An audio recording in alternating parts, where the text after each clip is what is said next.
Mic check, miggity miggity. Mic check, 1, 2. Man. Pow, Man. pow, bang. Hey man. Episode 19. Damn, 19, man. 19. What? We gotta let them know we from H-Town still. Man. Serve in my cup. What? Sitting on the buck, coming through on these bitches. Couldn't give a fuck. Serve in my cup. Yeah. Sitting on the buck, coming through on these bitches. Couldn't give a fuck. Serve in my cup.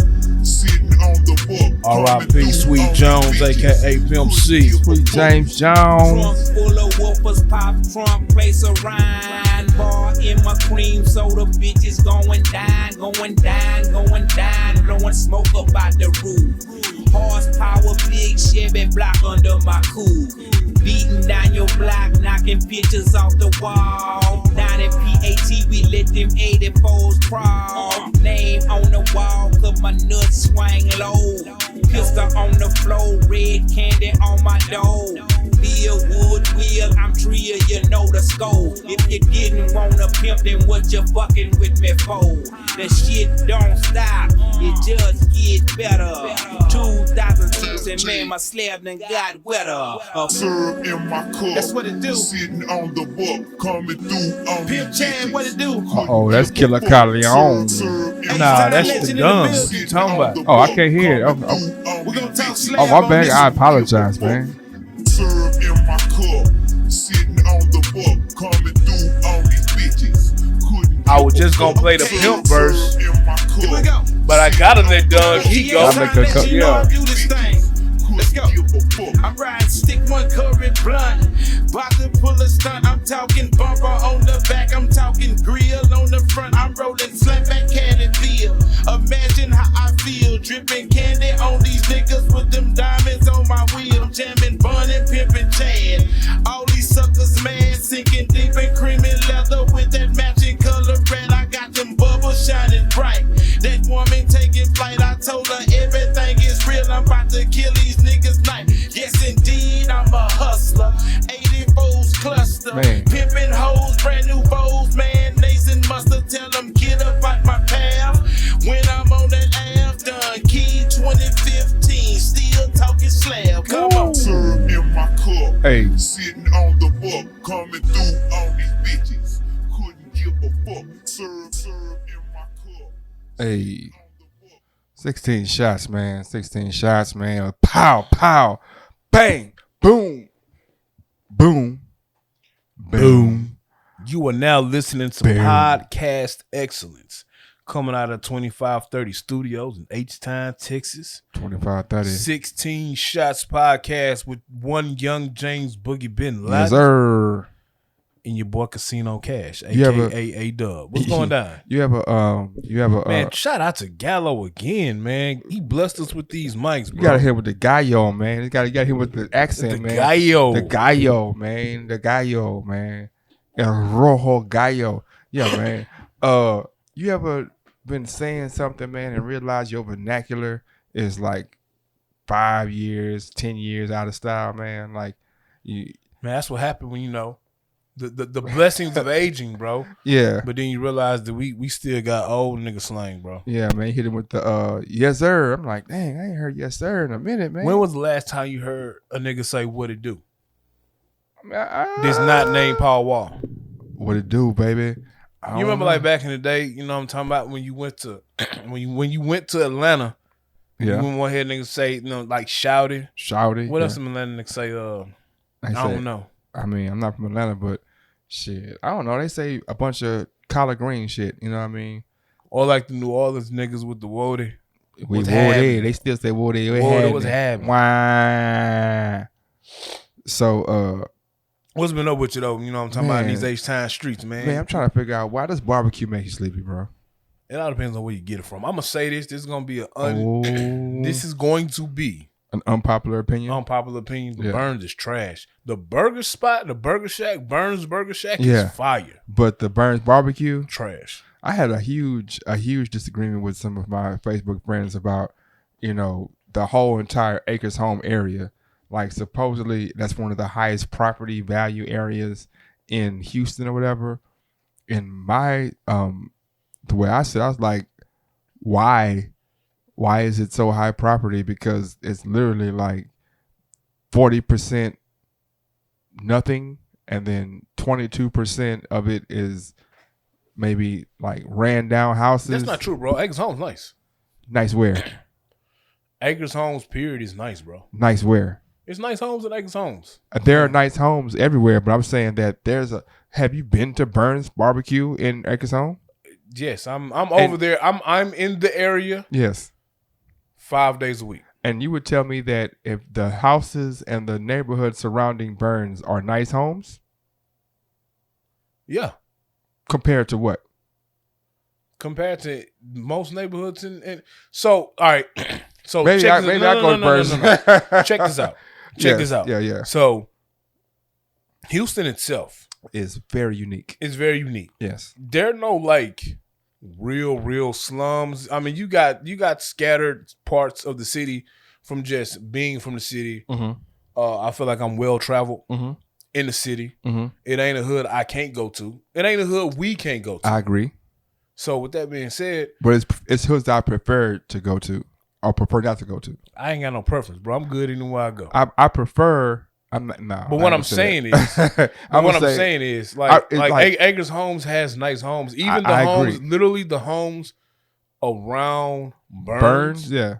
It's nothing wrong with them. I didn't say anything wrong. You're going to have a ran down home every now and then in a certain block. Shit, you go to Bel Air, you're going to see that shit. Yeah, but I'm saying that there are areas in Fifth Ward, in Acres Home. Like, let's be real. There are areas in Acres Homes, which I drive through very frequently, that it's like you went back in the time machine to 1970, 1960, 1950. Bro, you can say that on my block right now. That's what I'm saying. On the block that you're sitting in right now, you can say that. That's what I'm saying. So when they be talking, so would you say this is a bad neighborhood? No, I'm not. I didn't call Acres Home a bad neighborhood. I'm just saying that when they be saying it's the highest property value in Houston, I'm like, why?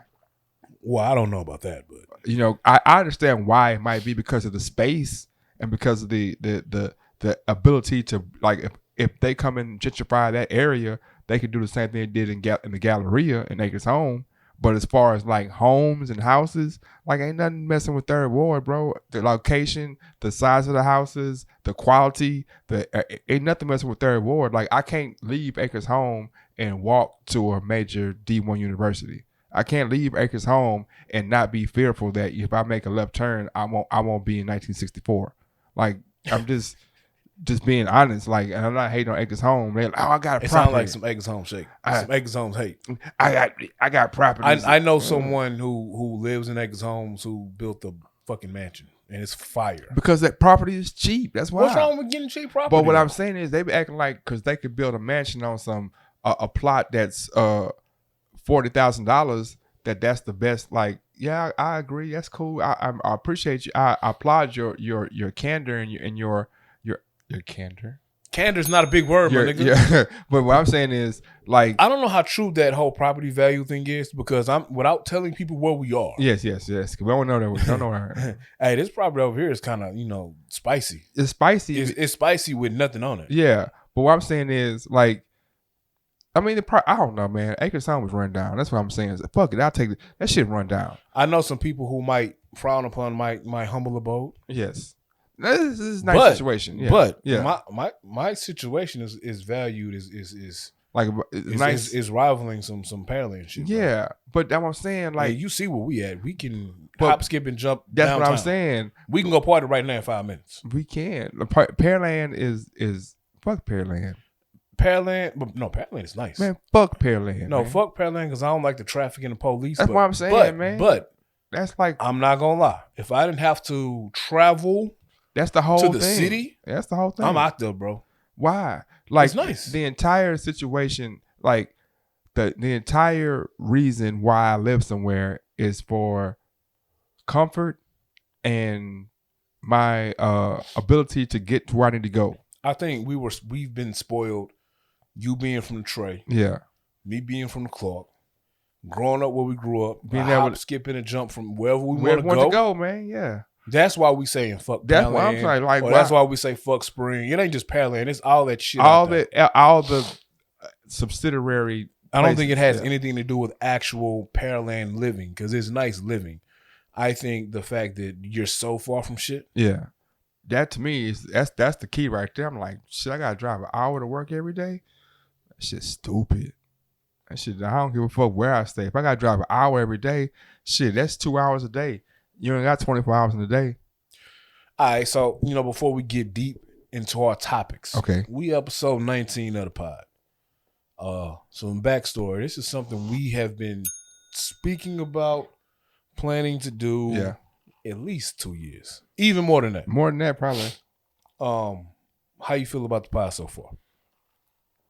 I don't know. I'm gonna go and I think I'm gonna go ahead, split and get my own podcast, man. And you know what I'm saying? All we're gonna do on my podcast is talk shit about your podcast, man.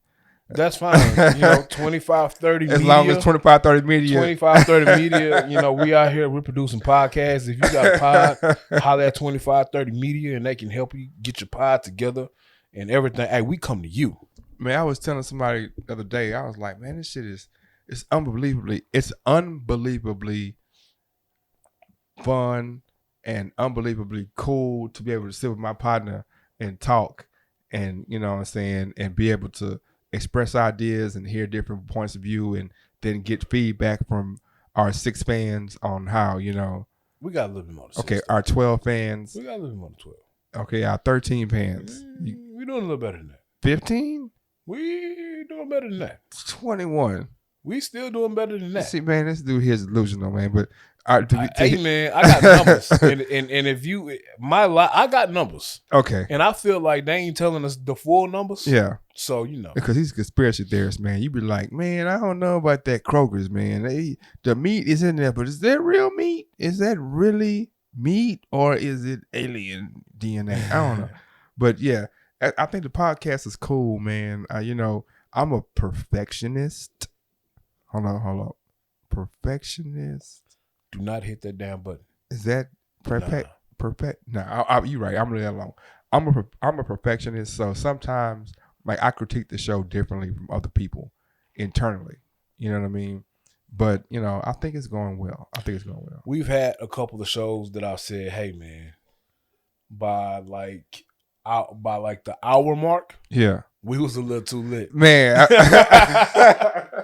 That's funny you said that because everybody I talk to, I be like, man, the first hour be fire. But after that second fire, them drinks and whatever kick in, oh my goodness. But I do have a couple of people that start quoting shit that was like last 30 minutes. And when they quote it back to me, I'm like, man, that was some wild shit. Who said that? Who? I said that. You said that? But hey man, people love, I've learned something that people either love or hate Boogie. And I don't know if they just don't say nothing to me because I'm kind of bigger than them. Yeah, so they don't want to say, fuck your partner. Yeah. People either love I've or heard hate the same Boogie. thing. I heard like, man, that Aaron guy, I don't know about him. And then they're like, oh, but I don't know. But, it's good. Man, look, at the end of the day, I always feel like my heart is genuine. You know what I'm saying? So if I say something they don't like or I feel a different way, I can understand you not liking what I say or feeling that whatever, but I don't have no malice or no. Oh, I got hit him with malice. Come on, man. Malice. Bro? Malice is no. Oh, malice. Come on. I don't have no malice or no angst. You know what I'm saying? Any word that'll get you some extra points on Scrabble, I gotta ding it, bro. You know what I'm saying? I don't have no malice or angst for anybody, man. I want the best for everybody. You know what I mean? The great Sean Carter had a song called with Too Short called Real Neons Do Real Things. You know what I'm saying? He said, I want Big E to rest in peace as well as Pac. How real is that? That's how I feel. Like I want the person that I love the most to do well as the person I don't like the most. You know what I mean? I don't have no angst. So it is what it is, man. But I will challenge anybody at any time as far as, theory or opinion because shit, iron sharpens iron. Bet, man. What's number one on the docket? on the docket today, man. I've been trying to get some women to comment on this. So let's talk about it. Let's talk about this. Yeah. So bring up the question that you posed, because I have some rebuttal. And you'll hear some other point of views from a guest that we have on. Great guy. Yeah. But women in hip hop, okay? What is the state of women in hip hop? So when you ask that, yeah, what do you mean by what is the state of women in hip hop? Are women, are they equal with the male counterparts as far as, skill wise, sales wise? Are they actualizing their greatest potential? Are they, when I say women in hip hop, can you name 5 women who are on the same financial or lyrical scale as the top 5 men? Do they have, So I think when you bring that up, yeah, there are a couple of females. 3 come to mind for me. Yeah. That excuse me. No, okay, I'm not gonna say 3. Yeah. I'm gonna give you 5. 5. They come to mind. Okay, bad. These 5 females I feel like can spit with the best of them. Okay. Hold on. And is it from any era, or is it just? It's gonna be from so the 5 I'm giving you are gonna be the 5 that I can honestly say, yeah, I've heard with my ear. Yeah. It's opinion based, so it's opinion based. Okay, let's go. So I'm pretty sure I'm gonna leave something out. Go, what you got? So, in no particular order, yeah, I'm gonna start with Remy. Remy go hard. Okay. Remy go harder than some of these male rappers. Okay. Now I do believe she doesn't, but keep going. I do believe Remy gets her respect though. Okay. Now I don't know financial earnings, that type shit, but I do. That's not important. I'm really talking about this: the skill level and the skill level. Right, point, I do believe Remy gets her respect. Okay. You got to roll Lil' Kim in there, and it's more than 5, but you can't say Lil' Kim, the respect factor. She gets respect. Okay, but for me, not maybe recently, but back in the day, she did. When she said I can swallow a Coke can, I was like, man, what the fuck you talking about? Keep going. But some females want to hear that though. When she said I can swallow a Coke can, I was like, you doing some other shit. But keep going. I know I'm leaving some out. Man, we just talking, man. But the number 1 for me, okay, is probably Rhapsody. Okay, Rhapsody is she be rapping her ass off. All right. So and this is my thing with Rhapsody. Females talk this they talk this empowerment shit. Empowerment. You know what I'm saying? Yeah. This all this fly shit. Yeah, and then be like, I lick ass and suck my pussy and give me some head and that's empowerment. And there's nothing wrong with that. If that's what they want to hear, that's fine. But that's not empowerment. For me, look, bro, Rhapsody goes hard. Rhapsody goes hard. Rhapsody might be top 5 lyricists out right now. And when I say top 5 lyricists out right now, if she ain't 1, she 2. I thought she in top 10. She top 5. You name me 5 niggas that rap better than Rhapsody. J. Cole, J. Cole, Busta Rhymes. Out right now. Busta don't count. Okay. J. Cole, Busta dropped an album last month. No. Busta don't count. Okay. Big Sean. Does Big Sean really rap better than Rhapsody? In my opinion, I think he does. Big Sean, J. Cole, Kendrick Lamar, Rick Ross. No. I love Rose. Rose don't go harder than Rhapsody. J.I.D. No. Conway. Let me see. I'm just picking random. Conway don't rap better than Rhapsody. And I love Conway. I agree. You know how I feel about them Griselda niggas. I would pause. But Conway or Benny do not rap better. They don't rap better than Rhapsody. Now, they might make music I like better. Yeah. But they don't rap better. See, they don't rap better. That's probably because some of Rhapsody's music is literally to me, Rhapsody go hard. I'm with you. Rhapsody is Lauryn Hill. No, she's not Lauryn Hill. She's Lauryn Hill without singing. You're going too far. With that No, shit. I'm not, bro. You And said niggas, Rhapsody hey, bro, is niggas Lauryn- slept you're going on too niggas far, slept on Lauryn Hill's rapping ability. And I don't want to talk about Lauryn Hill because them Joe Budden podcast niggas talked about that shit. But what I'm saying is, But I do Lauryn Hill think go hard. I've always said she's my top 5 all-time rappers. Period. But continue. she don't have a big enough sample size of actually rapping. And it's She seven- does. She but does. this- but- She but- does. She but- has as much as Biggie. When you go back to my love of the Griselda, the seventh genius chick out of Conway Click, She hey, has, she go hard, bro. she has as much material as Biggie has. Rap, not albums, but music. Period. Rapping. I'm trying to get with one of these rapping ass guys. One of these. You finna get the voicemail? I hope not. Do you let these people know you trying to put them on the pod before you just randomly call Man, niggas? look, man, you know how I do. I'm like, hey, this is me. Answer the phone. Please leave your message for. I ain't gonna even say who it is, man, but you know what I'm saying? I got one more person to call who I know gonna answer. You know what I mean?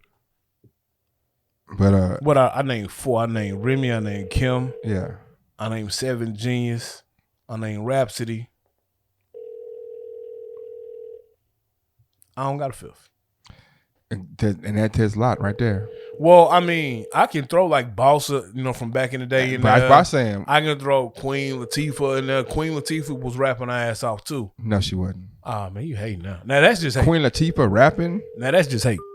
Queen Latifah rapping, bro. So you saying she's one of the good artists? You want to let them know you ain't no bitch, yo, a hoe. Who Oh, am I? you a hating ass nigga then. No. If you don't like Queen Latifah, you a hating ass nigga. Queen Latifah is not she's not a great Nah, rapper. you a hating ass nigga.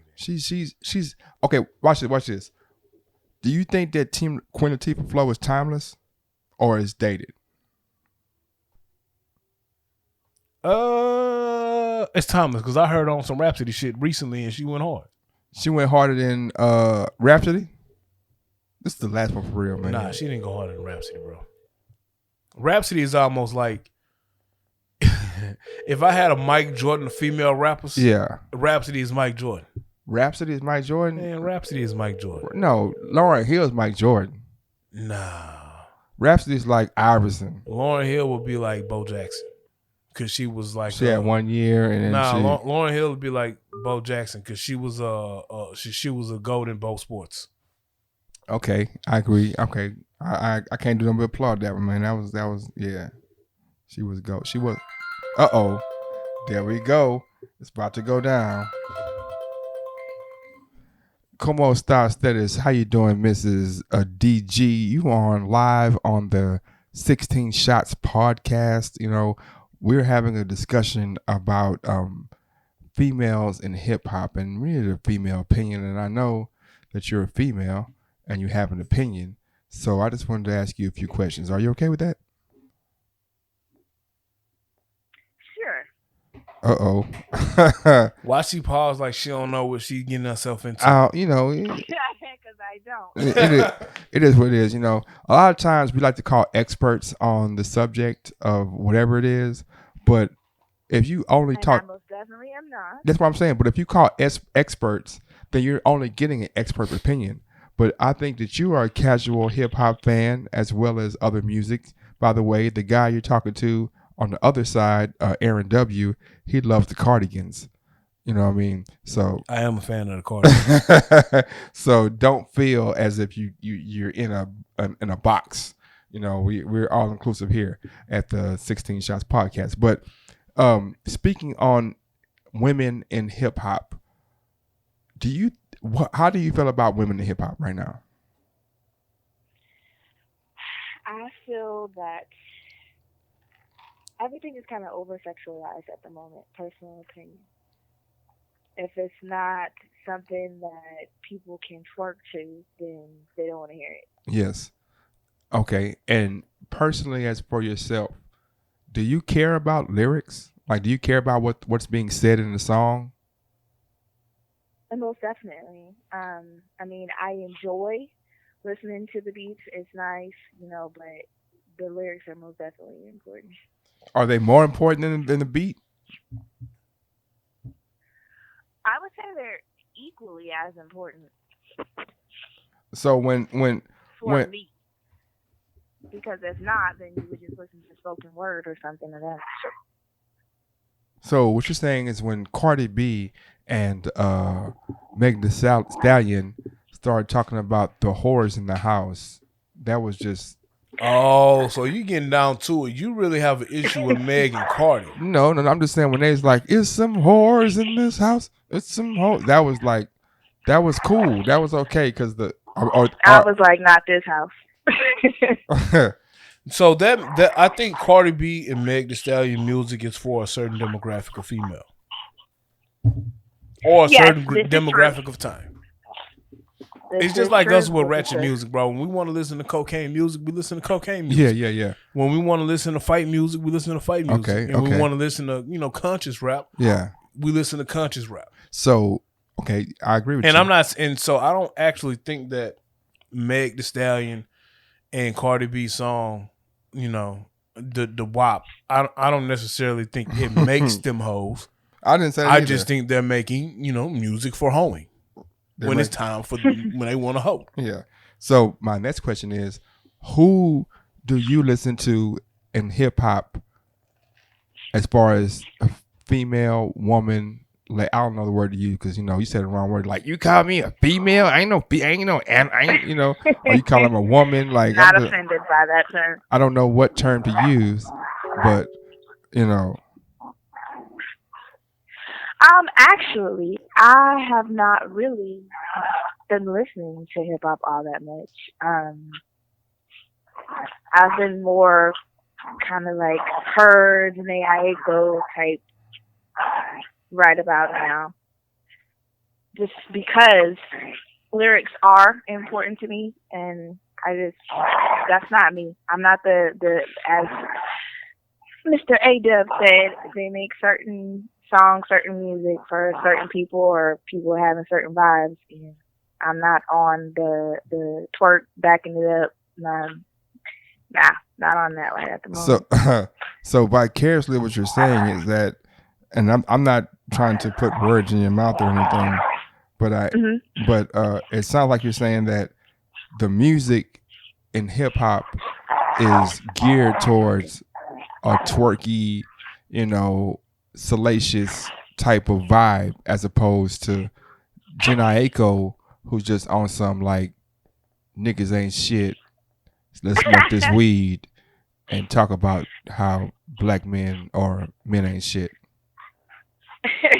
I wouldn't necessarily say not shit, but y'all can be rather difficult. I'll say that.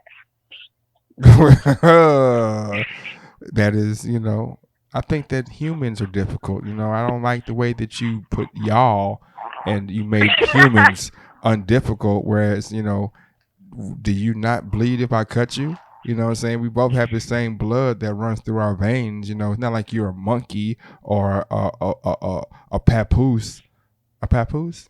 What's a papoose? So you calling papoose an animal? No, not like you're a goose or So you call the rapper papoose? He gonna whoop your ass. I didn't mean to say papoose. It's a P word. A porpoise. Sorry. Man, you already got niggas out here in the porpoise. streets. Hold up, porpoise. Want to put hands and feet on you. Porpoise. It's not like you're a porpoise. What is a porpoise? A porpoise is a dolphin. I don't know. You know what I'm saying? I don't know nothing about that. Science teacher is what's a porpoise? A porpoise, that would be a marine animal, very similar to that of a dolphin. Yes, you are correct. Very similar. Hey, thank you. You know what I'm saying? Can I get my ding on that, man? But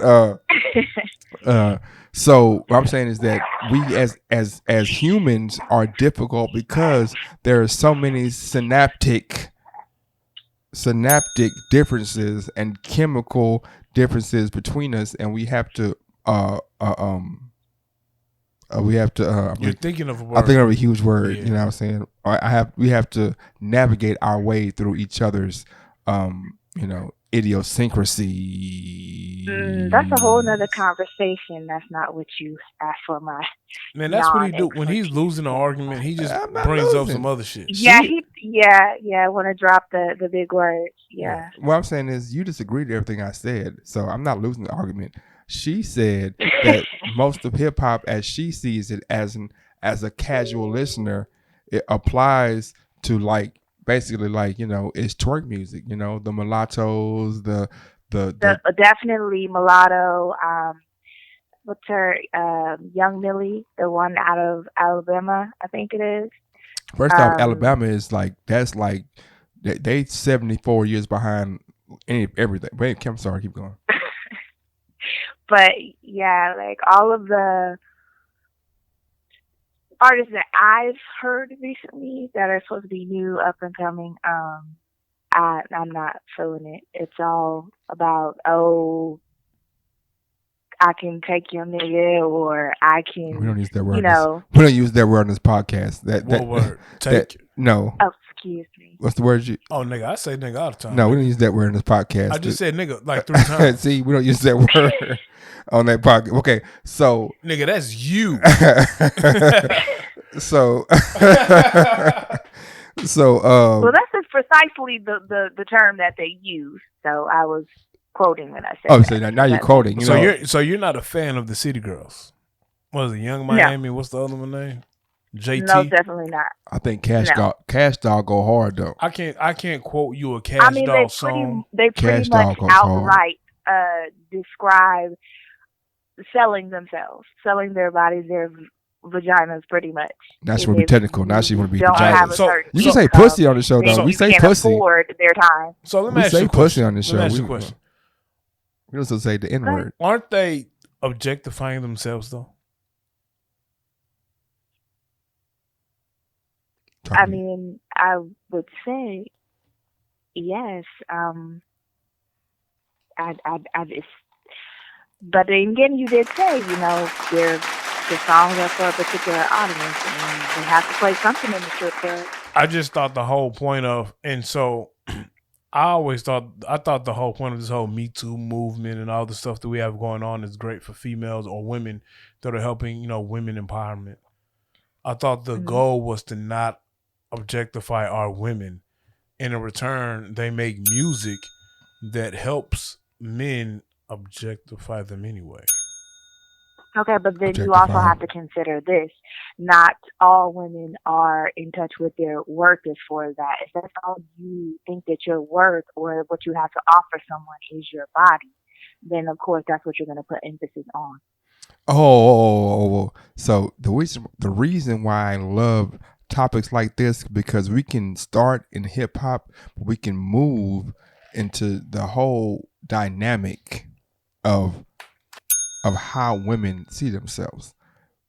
Me personally, I feel like women they say that men are visual, but women take more stock and more they take more energy in what their visual appearance is. Like they men don't typically wear makeup or put on,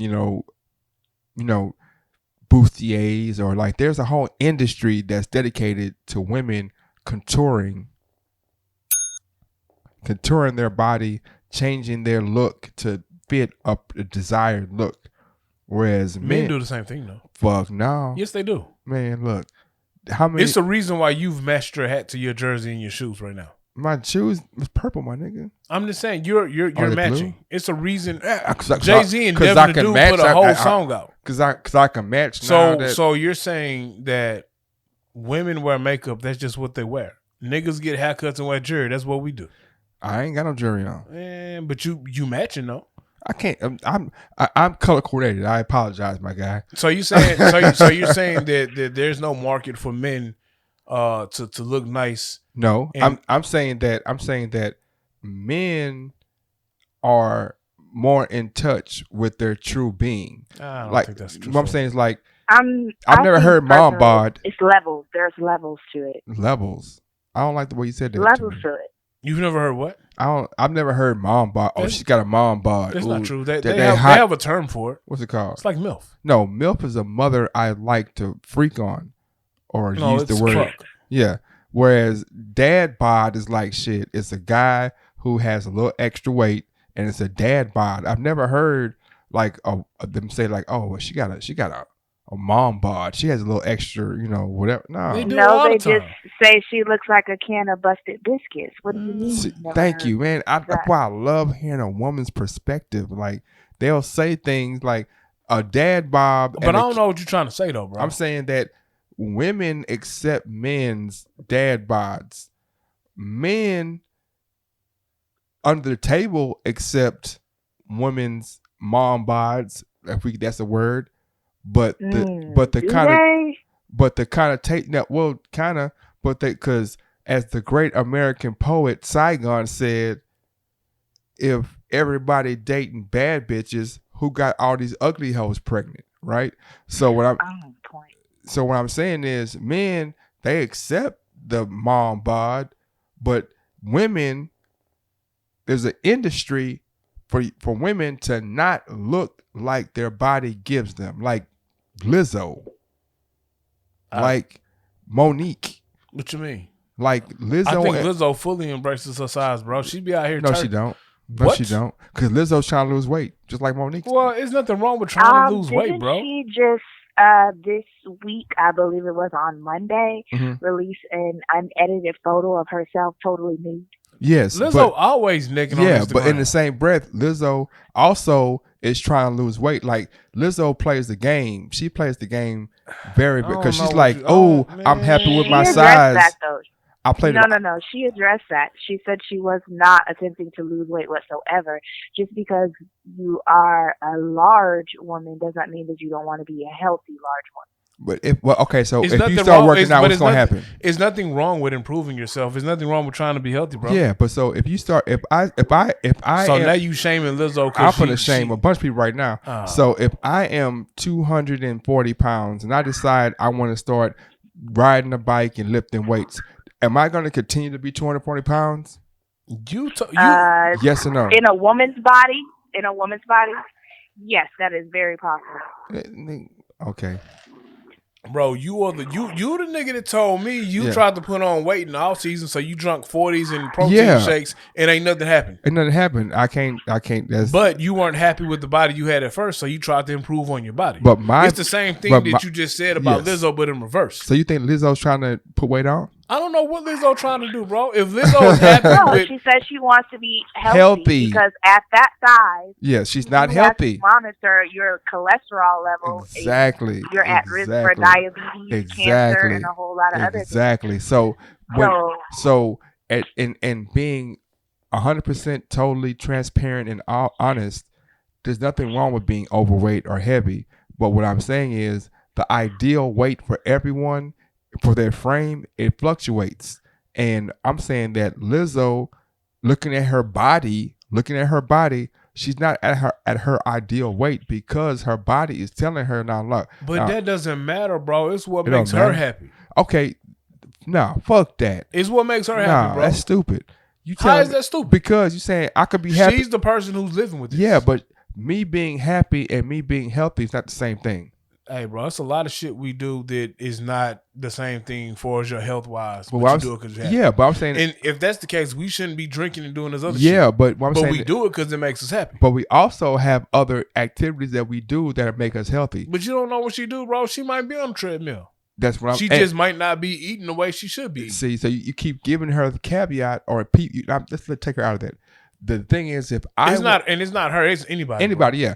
If I want to be happy and healthy, I can do like Rob Gronkowski is a perfect example.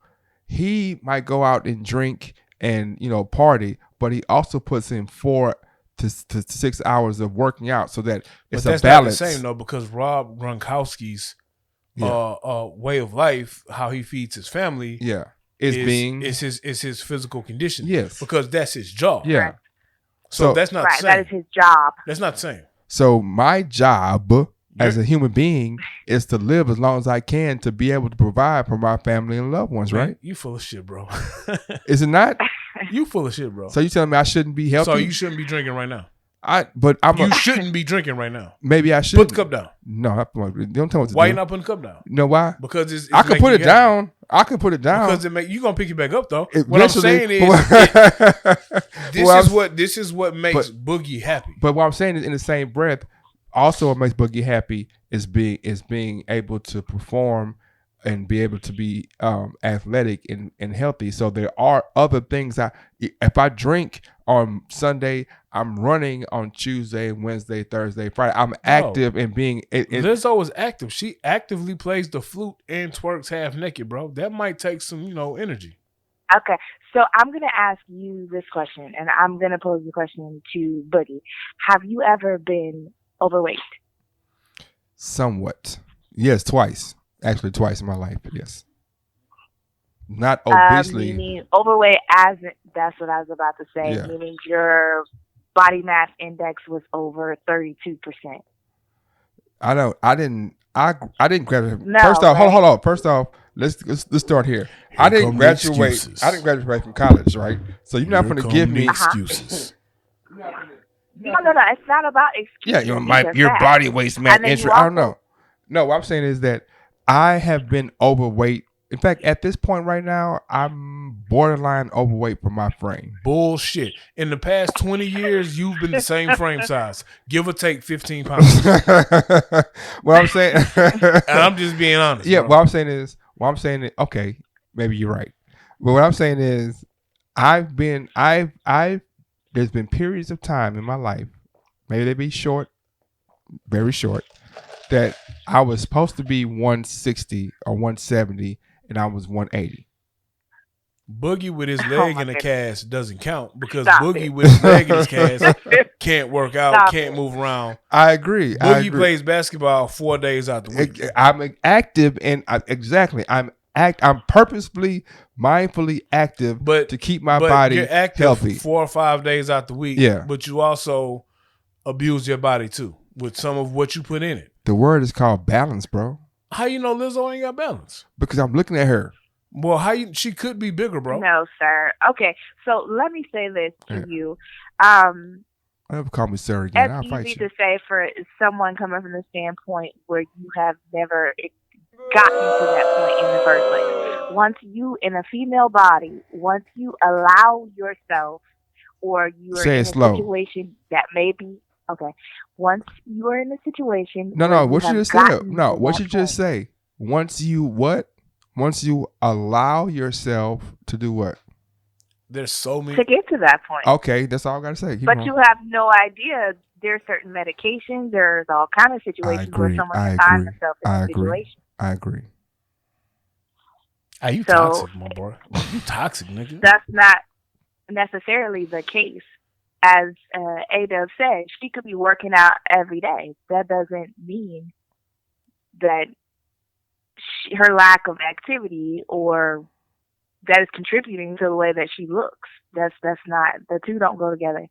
No, it does. You would think that they do, but it does not. They do, because if I work out every day and I don't have results, so now I got to think to myself, okay, it's not just my physical activity, it's my diet. I have to make it, every individual is different, so I have to make the sacrifices or the adjustments to fit me. Like me, I can't eat baked potatoes every day or 3 times a week, because if I do that shit, I'm gonna be overweight.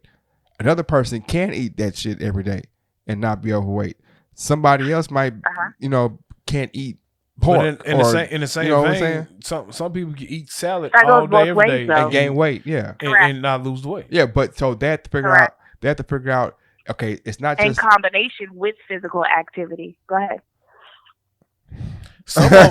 Some of it could be jump starting your metabolism, bro. Exactly. And people's metabolism might work different. It's different. That's what I'm saying. You have to find an individual has to find their personal mix to maximize their personal, their body, how they want to maximize it. There's nothing wrong with being plus size, underweight, whatever. But if it affects your life, meaning if you're underweight, if I can't go for 8 hours a day without passing out or without being tired, well, so you need to eat more or you need to find a way. If I'm overweight and I can't, it's the same thing. an individual has to figure out what works best for them and maximize themselves, and that's not easy. We're not. That's the things in school that we're not taught about, as well as the educational part as far as finances. We're also not taught about our bodies in excess and how to really maximize our individual selves. You're toxic, and you're gonna get us canceled before we get popping for body shaming females. So I want everybody to know that this is Young James Boogie. When y'all catch him in the streets, put hands and feet on him. He over here body shaming people. You know what I'm saying? Look, man, I'm like about. Oh, you picked that cup up again. I'm about 10 pounds overweight at this point. Sipping that liquor again. Yeah, but also I know tomorrow I'm gonna be physically active for from 6 to 8 hours. So it's a balance. Like I'm not saying you have to be the drink your beets and swallow your glue, Hulk Hogan, I'm Hulk Wayne. You don't have to be that person, but also you don't have to be the person like, shit, I'm just gonna just drink and smoke until shit I die. You know what I mean? So that's where I'm at. Oh man. Well, let's move on from this, bro. All right. Well, thank you again, Miss Griffin. Oh, that's his real name.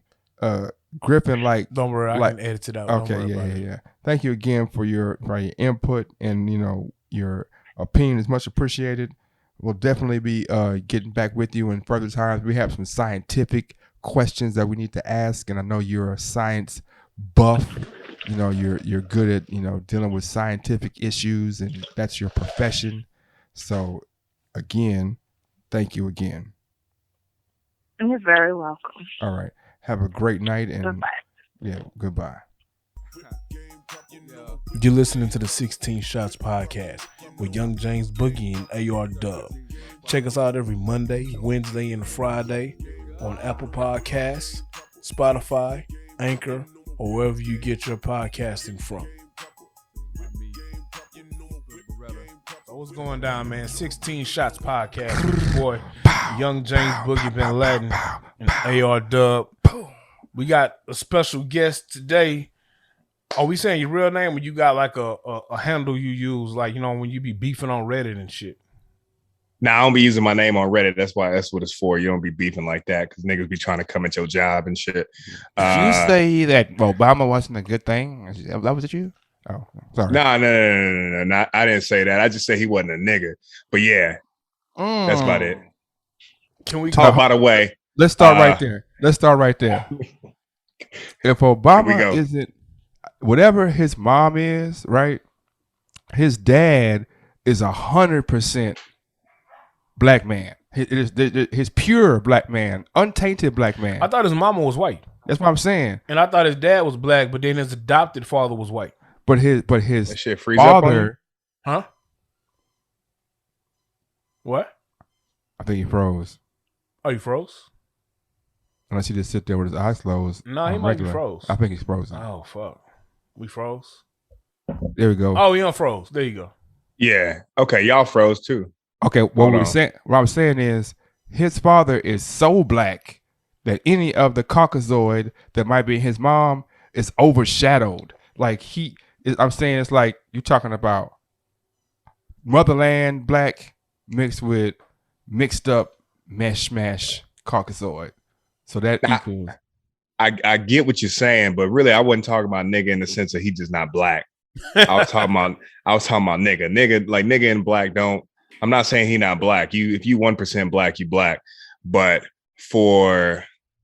if I sat here and I called you a liar right now, what would you say? I'll say you tripping. You say I'm tripping, yeah. But that's the thing. So he got forced to bury those nigga urges. Man, hold on. Have you seen it? First, I'm gonna show you one explicit reason or explicit example of how I can prove you wrong. Go ahead. I saw Obama walk into a gym with slacks and a tie and some whatever kind of dress shoes. Walk in the gym, pull a 30-foot jumper with the left hand, bank it, walk off, and say, That's what I do. Now, if you can get more nigga than that, And I get you. I mean, he could hoop. He threw his jacket over his shoulder and walked out that bitch like he owned it. Well, I mean, it's the president of the United States, but I'm just saying. Can he hoop? Yeah. Or is he just? I mean, if you compare to other presidents, the nigga is Kobe, but yeah. Okay. I don't know though. JFK had something. I've heard. I mean, he was fucking bitches like NBA players, but I don't know about anything else. All right. So what we calling you? We calling you Mr. Gray, or we calling you Sergeant Gray? Damn, you giving my whole name now. You saying my last name. No, I'll just go by Austin. Oh, okay. Sergeant Austin. Gotcha. Nigga, just Austin. You gonna make them let me see if I can find it. Yo, so look, I wanted to have you on. You know, your veteran status. You served the country. We appreciate you for all of that and everything that you do. How do you as a veteran feel about our Second Amendment rights being infringed upon? And how do you feel about guns, period? Because my homie over here says guns are bad. And that's his only defense. Drugs are bad. So I want to hear from someone who put his life on the line to protect our freedoms that we have, and your take on that. Nigga played the clap. Nah, but Second Amendment wise, man, it's just a dog whistle. That's all that is. They talking about taking guns and everything. Like, that's just logistically, I don't even see how that's a possibility. But now, when we're talking about me, I like guns. I got a couple of them. I don't have any rifles right now. But at the end of the day, I think I have them to protect my home and myself when I go out.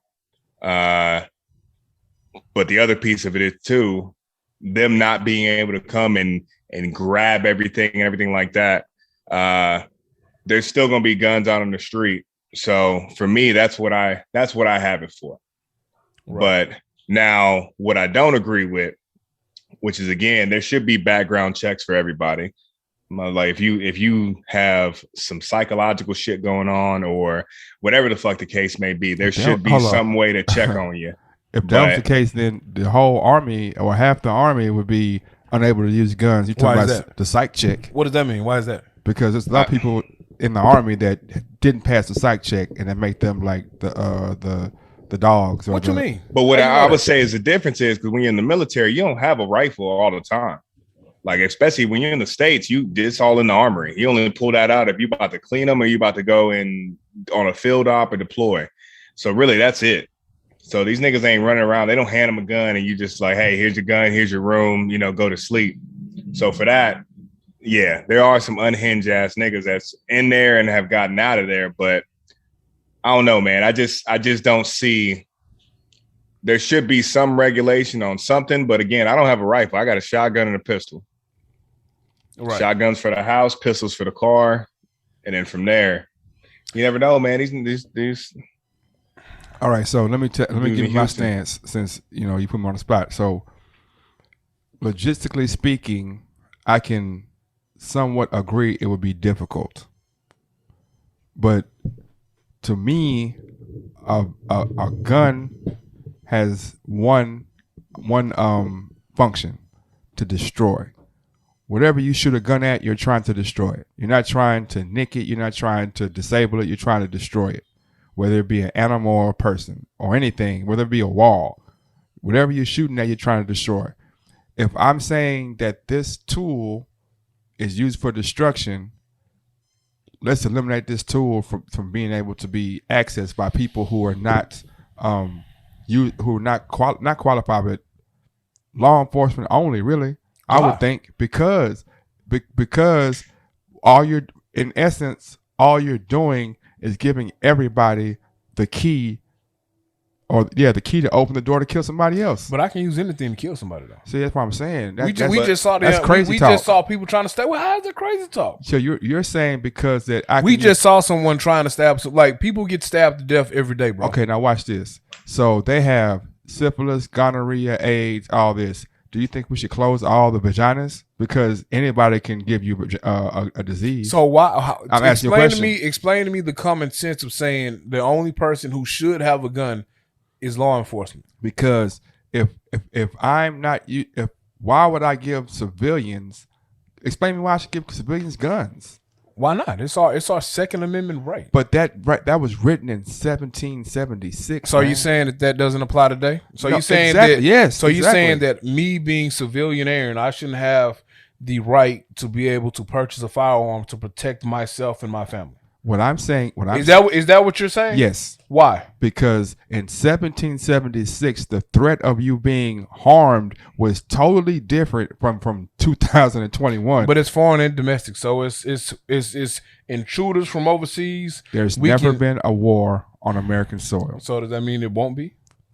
All yours are ifs and maybes. But all yours are too, bro. There's no The facts. fact is that there's never been a war on American soil. Bro, you sound stupid as fuck. I sound stupid because there's never been a war. So what you brought foreign domestic, like that makes sense. So what you want to do is you want to take the guns away. The only people who will even turn their guns in, if that's the thing, are law-abiding citizens. So what about the criminals who don't supposed to have them anyway, and they already got them? What you gonna do about them? You incentivize taking guns away, and you criminalize having guns, just like they do everywhere else. If Australia can do it, if Britain, but you can have guns in Australia. They have magazine limits, round limits, and guns, shit like that. You can own guns in Australia. But after the last mass shooting, that wasn't Australia. What was that? New Zealand? And that shit didn't even work. Yeah. The last mass shoot, that was in the 90s though for Australia. And that's what they had them ban a bunch of shit. But old boy that went to New Zealand, he was Australian. But going back though, because you said guns are the only thing they're capable of is not to nick, not to do anything but destroy. So why does law enforcement need them? I can agree with you on that one too. But what I was saying is, at the first step would be I would have law enforcement only, or individuals who are in protection, like security guards. But even in that, like, why the whole thing about guns is we've seen less good than we've seen. It's not much good come out of guns, bro. So how many instances get reported? A positive gun report for as someone who was able to save their family or save loved ones because they actually had a gun on them, or people who use guns to hunt. How much of that? No, it doesn't. How much of that gets reported? So you telling me you never heard a intruder came in the house, but the owner had a gun and saved it? It happens all the time. But what do you hear every day? That 20 more people got shot though. That 20 more people got hit with a gun. Somebody was shooting randomly, hit a 7-year-old kid. My thing is, it's. They're not going to report the positive that happens. They're only going to report the negative. Only going to report the negative, bro. I just said, you can turn on the news and you can hear stories about people breaking in houses and the owner having a gun and protecting this house. That happens all the time on the news. No, it don't. It does. What is your take on it, bro?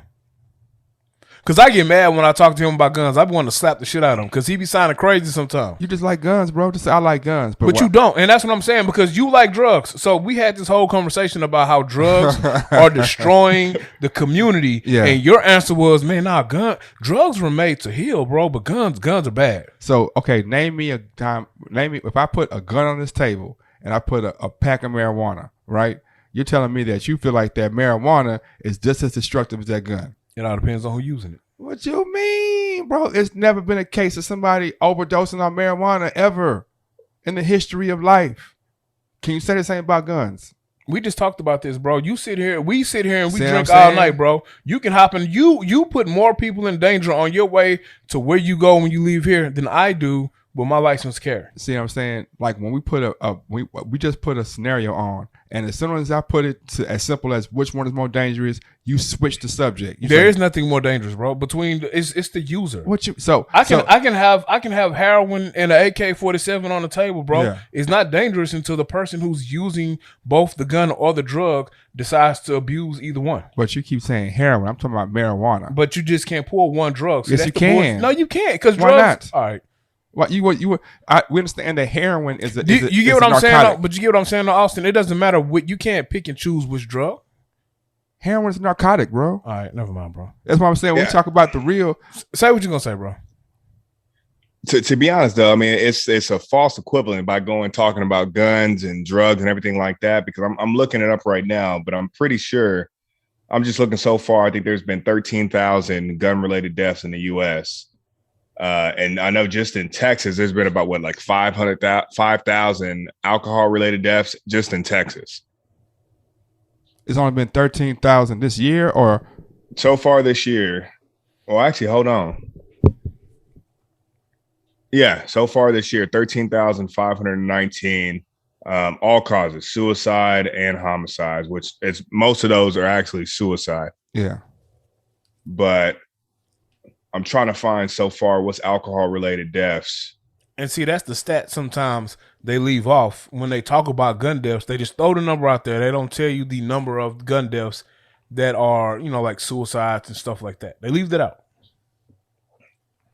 Okay, so more important, just being logical and honest, if your stance is because it's in the Constitution, then that's what gives the validity.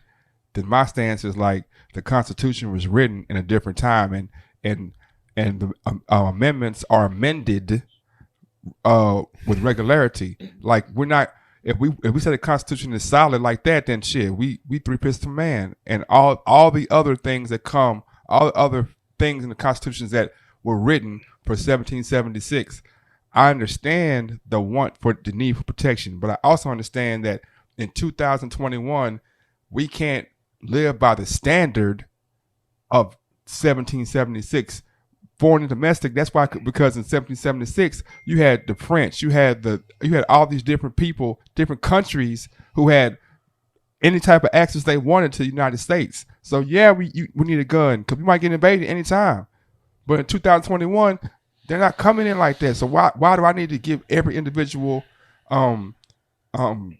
person the ability to protect himself from a war that's never going to come, that has never come? How you feel about that, bro? You're a military man. I know my ain't really got nothing to do with the military. I mean, we in Texas and it's different here, but I can tell you, like, and I agree with that piece of it, which is, it was written 200 some years ago. So the guns that they were talking about, they weren't talking about AR-15s. They weren't talking about this. They were talking about muskets and shit like that. Exactly. So, and that's why for me, like pistols, shotguns, honestly, I feel like that's the right to bear arms. Mm-hmm. But the way that they use it now, man, it's the Second Amendment is really just they get people caught up in it, and it's you speak to your base when you say shit like that. But I like guns, but I ain't a fucking Republican. But at the end of the day, man, like, what are you gonna do? Like you said, it's a Second Amendment. So what you would have to do is amend the Constitution, which is possible. Which happens. It happens. It happens. But look at what it happens. But what do you need to amend the Constitution? Like 75% or some shit like that. Yeah. So they barely got it amended for prohibition, back and forth. Mm-hmm. And looking at where we are right now, ain't nobody on the right is about to vote to amend the Constitution to make it where you either don't have the right to have guns at all, or whatever that process would look like. But that's the thing. There has to be some movement. To be changed. Yeah, it has to be exactly. Changed. But the thing is, though, we're jumping to, take away them all, incentivize stuff like that. But let's start with background checks. Yeah. Like make that the platform. Let's start with background checks, especially because a big concern, school shooting, shit like that. Start with background checks and then move on to other steps. If that works, and perfect. Okay, what we're saying makes sense. So you now have the leverage and the credence of what you're fucking saying to be like, hey, let's go ahead and do this. But that's not what happened right now. We want to go, it goes all the way over. And then what? Now everybody's just going to sit on a platform. And the more we argue, we just going to sit there and solidify in our stance. And then from there, there's nothing else going to happen. I agree. Like I said, there are places in the United States that are riddled with guns. And there are places in the United States where it's literally a war zone. There is a war going on in the United States, but it's not from foreign, it's from domestic, it's internal. Like, I can't go to certain parts of Houston at nighttime and not be fearful of getting shot. I can't go to certain parts of Chicago, LA, New York, Boston, Atlanta. Hearing about different people getting shot every day I understand the sensationalism of TV, but also there's fact in that. Like people are getting shot every day. But you don't think some of that is more lifestyle choices than just the guns are the problem? So you feel like no, I don't. Because my question is, do you feel like if you remove the guns, that's gonna stop the violence? Because we're not. And some of the stuff you're saying, like you say, there are places in Houston that you're afraid to go to at night because you're afraid to get shot. Not afraid. I don't know how much of that is you being extra because of what we're talking about, or if it's actual fact. Have you been in Fifth Ward after a certain time of night? My nigga, where are you at right now? No, how you been in? We're in the backside of Fifth Ward. Down the street, you hear gunshots every night. In A-Leaf. My nigga, you from Third Ward, I'm from Aaron Clark, like, hear and that's gunshots what I'm saying. every night. We live in these areas, like, and you hear gunshots every night, right? But I'm saying, my question is, how much of that is simply because someone has guns and that's what they're doing, or is it lifestyle choices, what they're involved in, things they're doing? But we don't address, and we like to not address the bigger issue. Is the lifestyle, which is the crime or the crime element, yeah, or what is the cause of that element? We don't address that. They're the same amount of guns in what we call lower income areas. Yeah. Matter of fact, it's probably more guns in Bel Air, West U, River Oaks than it is in Fifth Ward, in A-Leaf, in Heron Clark. It's probably more guns in those areas, but you don't have the same violence, right? And so you're saying your synopsis is that in Bel Air, since they have less crime, it's because they have more guns. That's not what I said. I'm just asking. But that's not what I just said. Just asking. You know that's not what I said. So you're saying in Bel Air, I address the reason behind the gun violence. Yeah, but what I'm saying is that in Bel Air, they have more guns than Third Ward. Do they have more gun violence in Third Ward? Never mind, bro. I'm trying to figure. But you know what I'm saying. And you're trying to twist it. No, because you know that I'm saying. You're saying that that I'm saying we're not addressing the reason behind the gun violence. Niggas ain't walking outside in Fifth Ward and Third Ward and saying, "Oh, you know what? I just found this gun, or I just bought this gun. Let me go shoot someone." That's not that's not behind the gun violence. Are you blaming it on drugs? You saying that drugs is why we get guns? I'm saying the activity. I'm saying the drug selling. I'm saying the gang violence. I'm saying those issues are part of the gun violence. I agree. I totally agree. So we're not addressing what's behind the gun violence. You just want to say it's the gun's fault. No, I'm saying that remove the guns. You're missing. And people are still going to have these same issues. What I'm saying is that I'm addressing the reason for the guns, right? And I'm also saying that because we have these elements in our society, just like England, just like New Zealand, just like Australia, just like Germany, we have to curb. I don't know what it is. We have to find a way to, like, you know what? We got to do better with guns. We got to do better with the whole reason because it doesn't make sense to have people to have access to guns like that. Because what are you going to do with the gun? Whether you're in Bel Air or Third Ward, what are you going to do with that gun? You're going to shoot somebody. That's what it's made for. It's not like some heroin where I can be under a doctor's care and take some. It's not like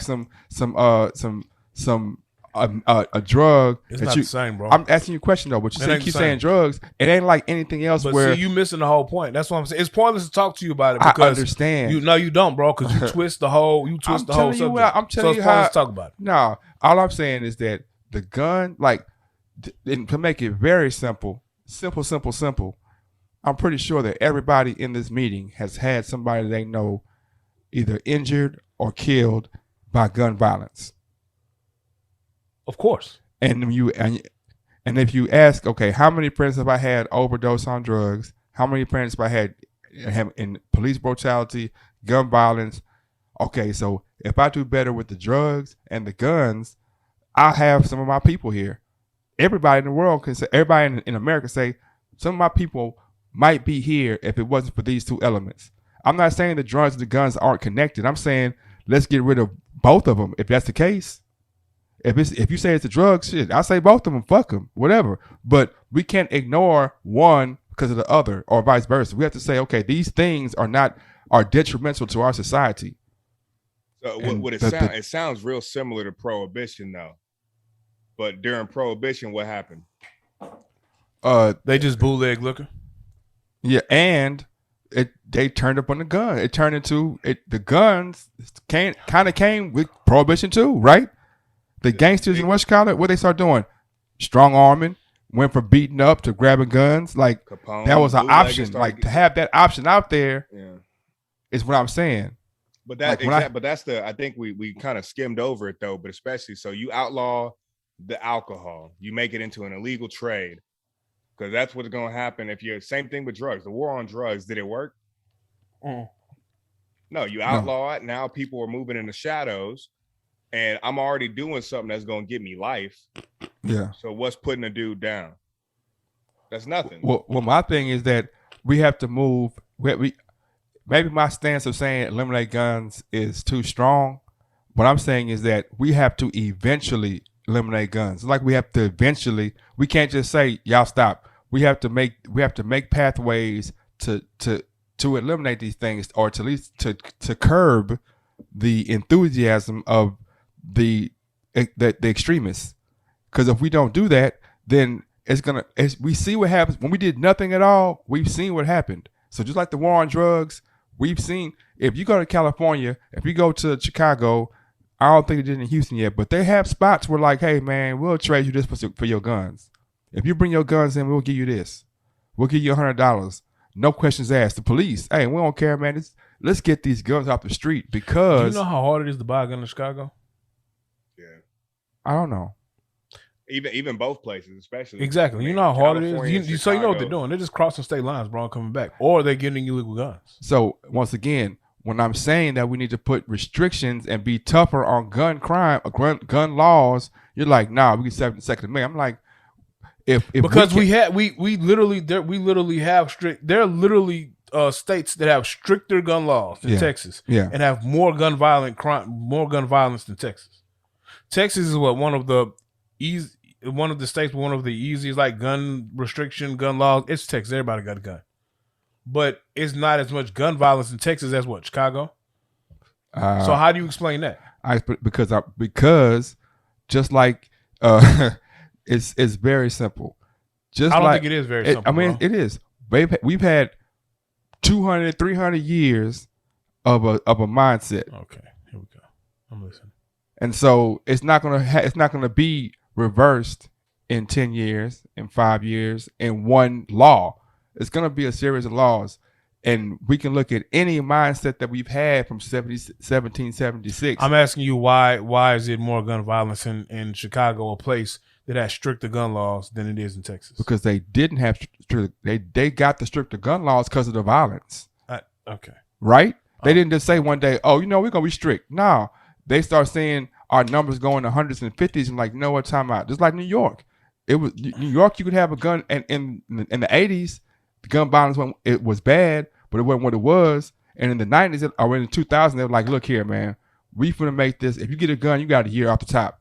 Laws change because of the climate of the people, not just randomly. So you saying that they got strict gun laws? They were just like everybody else in 1776. They had everybody have a gun. Okay. But as time progressed, it's like, hold up, man, this shit fucked up. Chicago got the gangsters, so they're gonna be like, hell yeah, we got strict gun laws. Ain't no gangsters in Texas. We have a gang culture, but the guns from Texas sometimes come from Mexico. Sometimes come from these holes in Texas is a huge state. You know what I'm saying? The cartels, we're an international city. Like there's reasons why certain places have certain issues. But even that, you're saying that because they have stricter gun laws, the reason why they have stricter gun laws 100% is because they had gun violence. They didn't start off having strict gun laws because everybody started off on the same plane. Okay. Is it true or not? I don't know. It had 1776, United States Farm, Second Amendment. Everybody can have a gun. That's how it started. And then it progressed in different places. Like, okay, over here, we got a bunch of gun violence. Over here, like the laws in Texas are different from the laws in Florida because Texas had a whole history. I think like, Texas and Florida are almost the same. Nah, because Florida, So Florida's stricter than Texas? as far as gun laws, You sure? As far as gun laws, You sure? gotta be. Because Okay. we got Cubans and we got Haitians and we got What that got to do with what Cubans and Haitians got to do with the gun laws? I'm saying because we have foreign entities. It's Cubans and Haitians and A-Leaf. Hey, bro. Hey, and A-Leaf a whole another city in Houston, bro. what I'm saying is, I'm not talking Don't about even Cubans start and with that Asians shit, in man. particular. I'm saying that we have national district, nigga. I swear to God. we're having a bunch of people who have access that we can't control from the entire state. Damn near is a peninsula. So we can come from the south, the east, the west, Tampa, Orlando. So we have to be stricter with our gun laws because we have more guns or more illegal substances, whether it be drug. They have strict drug laws too. Strict because these things are detrimental to our society. I don't know if the last 5 minutes of your rebuttal is fact or true. See, you know what? Hey, I don't. I'm. We ain't had Tuss on camera in a long time. Hey, go ahead. I'm just saying, Florida, Texas, Atlanta, it's like everybody got a gun and they just throw the gun in the back seat. Like there's no difference. Hey, Aaron, I just want you to go back to that agenda that you sent me. I don't remember seeing this on here. Oh, my bad. I just He you know brought that what? up, man. I was My bad. Hey, Y'all get me on here, bro. We talking about Obama ain't a nigga, and then goddamn. go to the agenda book. Okay. So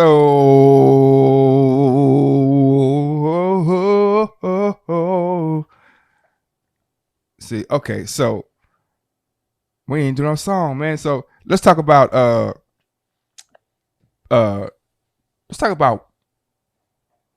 Oscars, man. The Oscars. I ain't even watched the Oscars. They are right now today, probably right now. In fact, right now they are on the Oscars and the diversity in the Oscars and the movies and how we're portrayed and how they're portraying us. I probably can look it up right now to see who won what. But what do you feel about the Oscars and their dealing with African American culture and diversity? Period.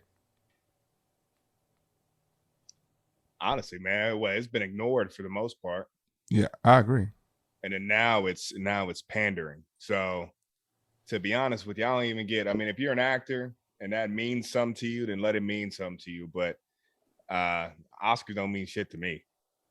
But the way they're going to do it now, it's a status symbol in your career. So you get that, you get more roles in different movies. But I'm looking at who's trending on this shit right now. I'm going to say Jamie Foxx got one. Soul won. Soul won Best Animated Feature. But before and going into that, that's the most depressing Pixar movie I've ever seen in my whole life. That's when the nigga died on accident right before he finna get his break. Man, you saw that too, man? I saw some of it, man. It was a pretty cool show, though. I mean, it was a pretty good movie. It was just depressing, but man. it was depressing as fuck. And every time you got closer and closer to getting to his break, it was like let down. Like the whole movie, like, dang, man, it's hard. I mean, I guess that's real reality for a black man, but that's like, how come we can't get a Manoa, or how come we can't get a Ryan the Dragon? We gotta be, man. It was tough. And then also, it's been a bunch of black winners, So we talking about Daniel Kaluuya won one too. Who? He won a couple. Daniel Kaluuya, who is from where? Who the fuck is Daniel Kaluuya? He's from Uganda. Yeah, he's from Uganda. That's the dude from Get Out. Yeah, Get Out. He was the Rhino nigga in Black Panther. He was. So he was the sellout in Black Panther. Is what you're telling me? Nah, he was Fred Hampton.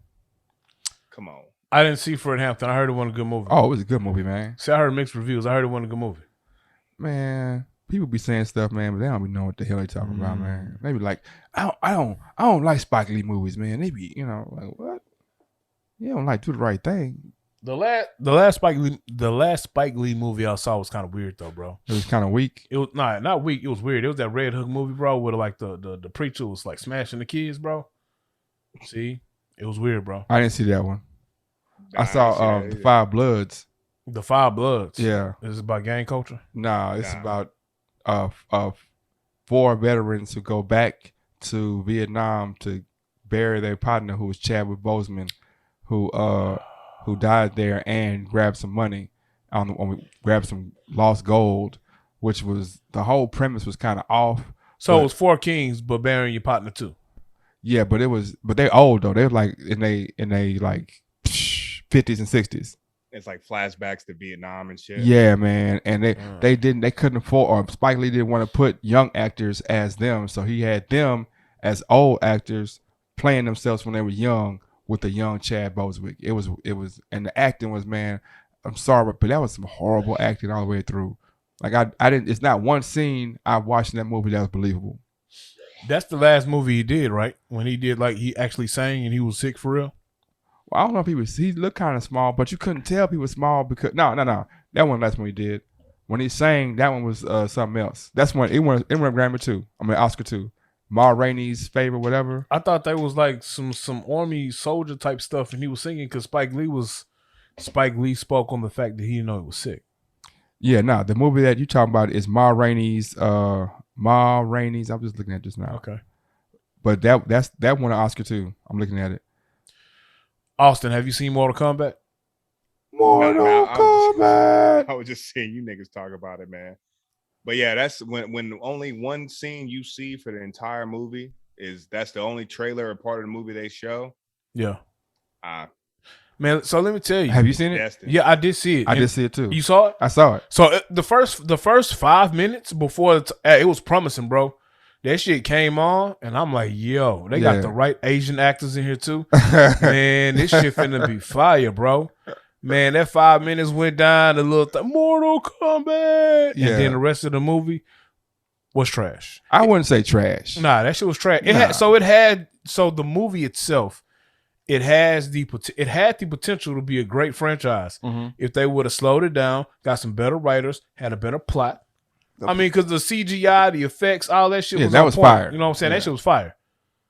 You know what I'm saying? And they even had, like I said, they had the right Asian guys in there, dudes who, kung fu masters and shit. I don't think it was trash. I think that also, like, they said they did the same thing that Marvel did. They had to retell the story and reset it up, which is hard, because we have an ingrained understanding of the Mortal Kombat series. I watched it with somebody who was like, never seen, like, wasn't familiar with the shit. You hollering at young girls now? I have a daughter. Oh, okay. She's 13. Okay. And so they ain't never seen, they ain't familiar with, what I'm saying, the whole premise. So to them, just like watching the X-Men with somebody who don't know, like, to them, they setting it up, they're retelling the story, but I give them props and credence because they're also staying true to some of the key points of the characters, so Jax and Sonya Blade and Kano and Liu Kang and Sung Ting, whatever the fuck his name was, but it was alright. The fight scenes were fire. All of them fight scenes were fire. They set up a part 2 to come, because I know I was wondering the whole time, where's XYZ, where's XYZ, where's XYZ, and when they said at the end, I'm going to go check on this person over here, like, oh, okay, part 2 coming, all right, they finna, because there were some of the bigger characters that weren't in it, It was trash. It was not trash, man. It was trash, bro. It was set up. The one interesting thing I saw, though, they brought in shit from the game, so I guess there's some part where he's like leg sweeping this nigga. Exactly, yeah. So they brought in things. That was one of the that was the best part. Just spamming the button. That's why I said that was one of the best parts of the movie. Yeah, like he said, it's parts of the movie that was fire, bro. The CGI, the fight scenes, the gore, all that shit was fire. They should have got some better writers. That part right there, for nothing else but that, to have that piece of the game be written into the movie.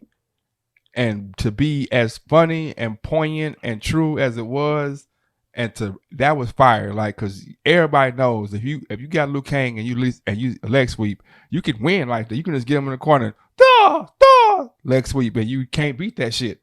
You know what I'm saying? And the way they put it in the movie, like, it wasn't a huge fight scene, but it was like a part in the movie, And the fatalities they pulled out, they worked the fatalities into the movie, like the real fatalities, like heads exploding and spines. So that was cool. You know what I'm saying? I think they did a good job of placating both fans. Ooh, where my shit at? They was placating. I said they was play.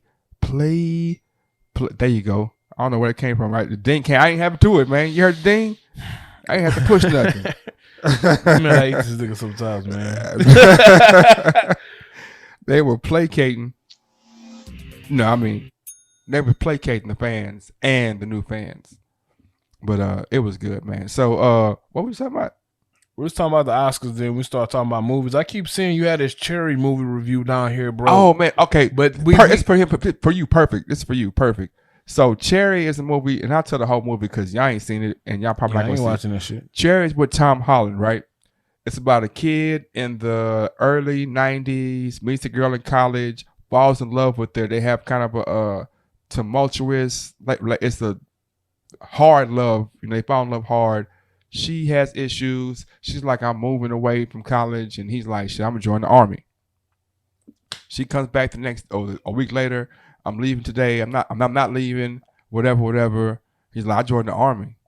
And when he goes to join the army, they talk about how the recruiters, you know, they pick on that. You got your heart broke, huh?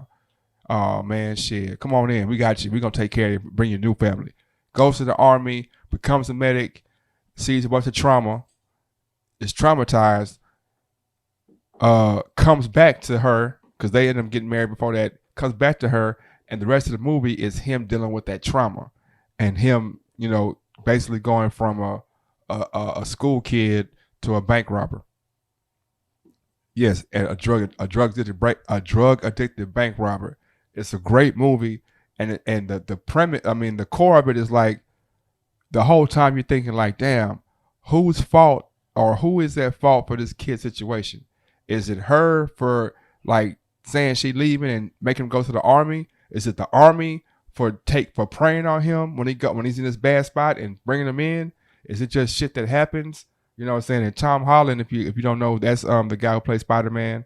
You know, and you see the physical transformation from him being a young kid, you know, 18, 19 in college, to him seeing his best friend blow up in an RV, you know, and him being traumatized, he's being shell shocked, PST, same thing, but all that, you know, and to the point where now I'm a bank robber, and I'm robbing banks to pay for my drug habit because my drugs are what makes me forget about this trauma. Great movie. Long, but great. Cherry. Listening to it too, though, like stuff like that, I don't think you can blame it on one thing, just because of the fact. I mean, life is life. There's a lot of shit that goes on. So there's dudes that can go over and see a lot of shit and come back and be good. Yeah. But then there's also dudes that struggle. Like, I don't know how I've got 5 of my boys commit suicide since I got out. Yeah. Sorry to hear that. And some of them never even deployed. No, some of them never went to anywhere, Afghanistan, Iraq, anything like that. But that transition was hard. But also, too, kind of a part of it, too, is not, I don't think it's the Marine Corps specifically saying it or the military in general, but when you got a culture of ain't nothing wrong with me, you know, like if you show any weakness, and at the end of the day, then you're weak. So wanting to go talk to we call them wizards. Anybody talking about you with psychiatric care or anything like that, that's a wizard. I don't want to talk to them. If you do, you might get put up somewhere. They might keep you in longer, all these other things. You might show up as weak. So a lot of dudes don't go see help. And then you circle the drain, man, especially coming out. I was very fortunate just because I went to school. I was able to get my degree and use the GI Bill, and I had a support system. But a lot of guys, man, they come home, ain't nothing there. That's another thing that happened. Yeah. They went through the training, what's it called when you first go in?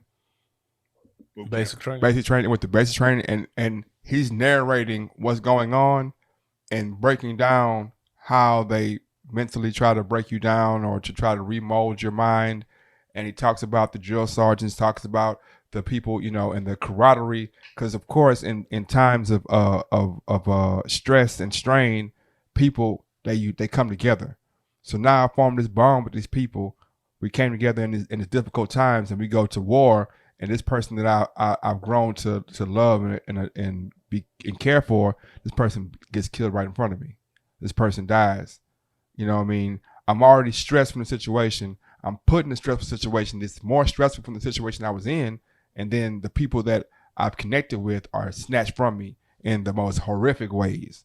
And then we're not talking about the atrocities as far as some of the people who are in psych who go because you can go through if you have a propensity for violence. They'll put you in certain in certain places, right? So you can be a violent individual and move. Now you're a sergeant, or you're a corporal, and you want to go towards the violence. You want to do this.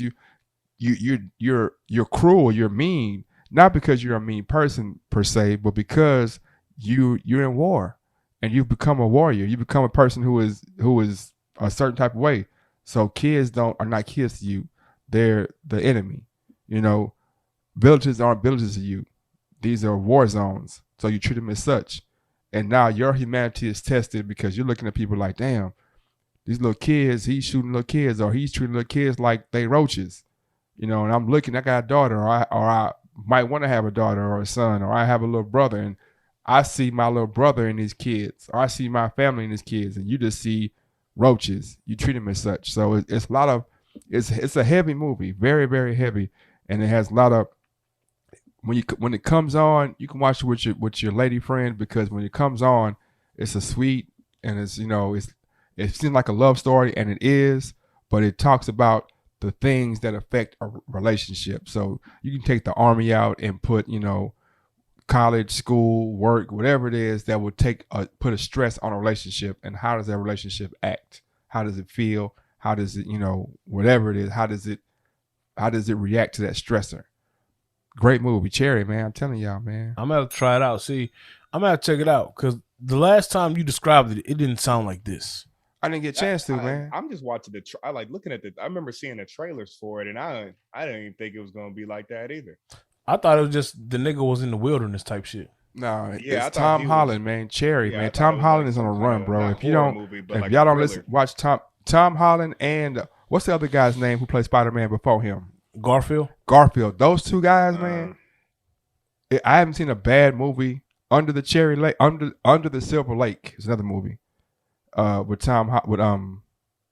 Garfield, and he has a new movie coming out called Mastermind, or it's about internet success and being. But like those guys have been on the run in the movies, man. Like they have had some great movies, great, insightful movies.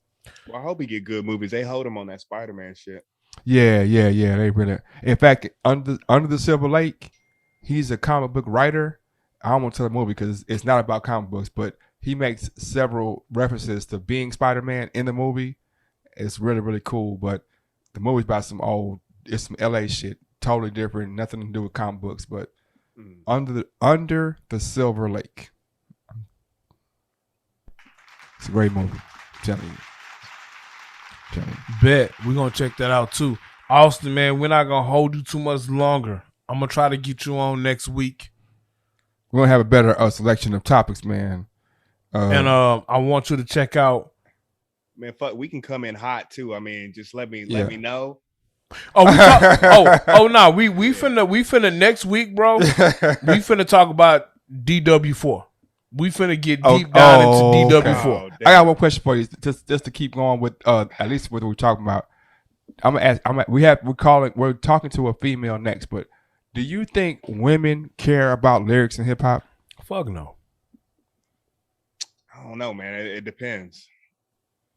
I think really, if you like hip hop or you love hip hop, then yeah. But if you, I mean, I feel like for them, I won't even say most. But I don't want to generalize nobody, but I think it depends. Because I've heard chicks that they love, you know, they like the song, they like the artist, whatever, and they're listening to the lyrics and they're going deep into what they're saying.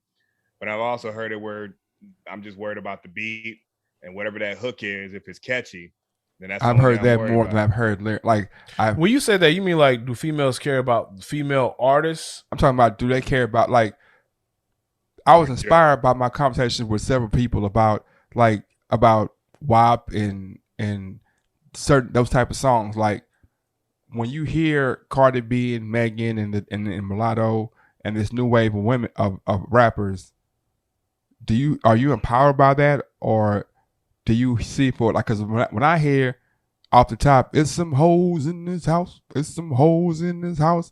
I'm like, this is going to be a song about some dudes talking crazy about women.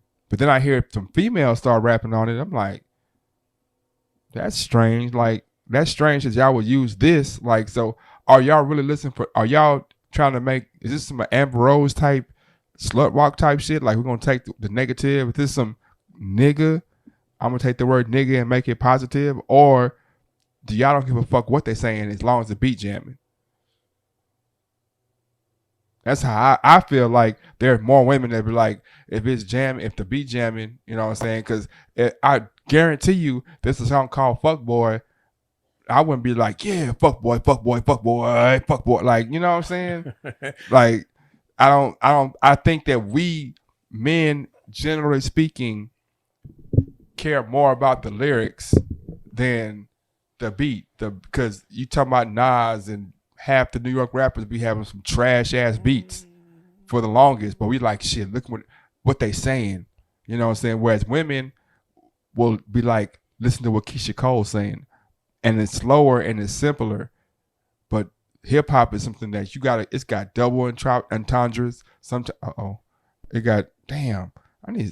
Hey, you know what? You can be making a great point, bro, and you fuck your point up because you think you said a big word and you hit the sounder, bro. You know what I'm saying? It got double entendres. You know what I'm saying? It might have quadruple entendres. You know what I'm saying?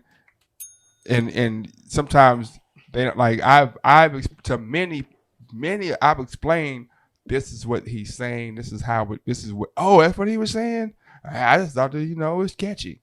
You know what I mean? But I'm gonna ask a woman about this because and after that's when I ask your opinion on that, so I can use you as my reference. And when they say something, I'm gonna definitely say. Use me well, Austin said. Yeah. I was like, who the fuck is Austin? I don't even know. Yeah, shit. Austin gonna be the person that's my hero. I'm like, man, Austin is a world-renowned blogger, YouTuber, Reddit star, and he said, Reddit star. He is a Reddit star, expert on women. Yeah, yeah. If you didn't know. I had never gotten to Reddit. I need to get into Reddit. I need to get into Clubhouse. I need to get into Clubhouse finna die, bro. Clubhouse is Zoom. Without the Clubhouse is definitely Zoom, and it was invite only. You know, niggas was paying for Clubhouse invites. These new age people, man, they just want new ways they want to be included and stuff. Oh shit, I think Zoom finna cut off. Uh oh, because it don't let you do a certain amount of minutes. Zoom, man, I ain't gonna say nothing bad about Zoom, man, because Zoom held me down for the pandemic. So all right. So, Austin, man, we enjoyed the conversation. We're going to holler at you next week. I want you to check out Kill All the Brutes. Destroy All the Brutes. Murder All. It's something like that on HBO Max, bro. I want to get your opinion about it. Yeah. Hey, man, thank you for your service, and we respect your opinion about everything you told us tonight, man. H is up, man. Appreciate that hat, too, man. That hat. He one of your SWAT boys, your sweet with all things boys. Oh no, man! Shit. Tell that nigga he from the bus stop, man. Yeah, the bus stop, man. 15, man. What kind of number is that, man? The 15, 98, 15. They ain't real numbers, man. Hey, chill out, bro. Man. Yeah, thank y'all for having me, man. I'm gonna check y'all out. Yeah. All right, man. Peace, bro. Enjoy your night. Yes, sir. A lot of times we get the view of experts, you know what I'm saying? And the experts be having, like myself, like I've said it several times, when we talk about certain subjects, if it's music or if it's, I don't know, art or, hip hop, whatever, we have a particular opinion because we are quote unquote experts. You know what I'm saying? We have a different view. I hear a song, I listen to the rhyme cadence, I listen to the rhyme scheme, I listen to, are they just rhyming main and feign and cane and rain, or are they double entendres, whereas a casual listener is like, it's a shit jamming. You know what I mean? So I'm an expert of nothing. Nothing. Charles Barkley. Ain't no experts. God's the only expert. Charles Barkley said. Hey, man, I saw you ranting about Peloton. Peloton, man. So people who are not familiar, there's a bike that's out from Peloton. It's a. They have more than just bikes though. They got a couple of machines. Machines, but somehow, somewhere, people have been putting their kids on Peloton. And so these kids have been getting fucked up on Peloton and like, wait, what's that? But it's not the bike though. So I think they have a treadmill too, right? Yeah. Treadmills are dangerous, period, bro. Yeah, they kind of be dangerous. Yeah, I mean, I was at the gym a couple months ago. Yeah, and I got some Nikes. The laces just don't stay tied. Oh yeah, and you know what? Nike laces be kind of messed up. They be kind of trash, bro. Yeah, man. I've never really been able to tie any Nike laces for the most part, but keep going. Well, they like the little fly, not to get off on a tangent, but they like the little fly. On a what? I'm not saying it again. Tangent. They like the little fly laces, bro. But they like it's just the right shoe, never stays tied. Mm-hmm. And my shit got like caught in the belt. The belt almost fucked me up. Oh man. Yeah. So I can see, yeah. So is it? So what's happening with the Peloton shit? Why are the kids getting fucked up? Because man, they ain't supposed to be on it, man. And they like, not. And so somehow kids is getting on there, and Peloton's like, hold up, man, be careful, man, because if you put somebody who's a certain age, you know what I'm saying, like, don't do that. That's not a good idea, man. Like, they issued an official warning saying that the treadmill plus is a serious risk to children for abrasions, fractions, or death.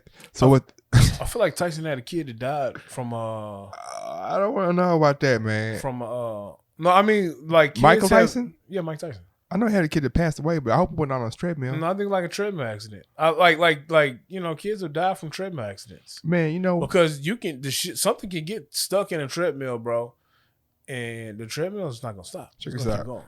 The most scariest thing in the world is, I almost dropped it, but good job. But the most scary thing in the world is escalators, man.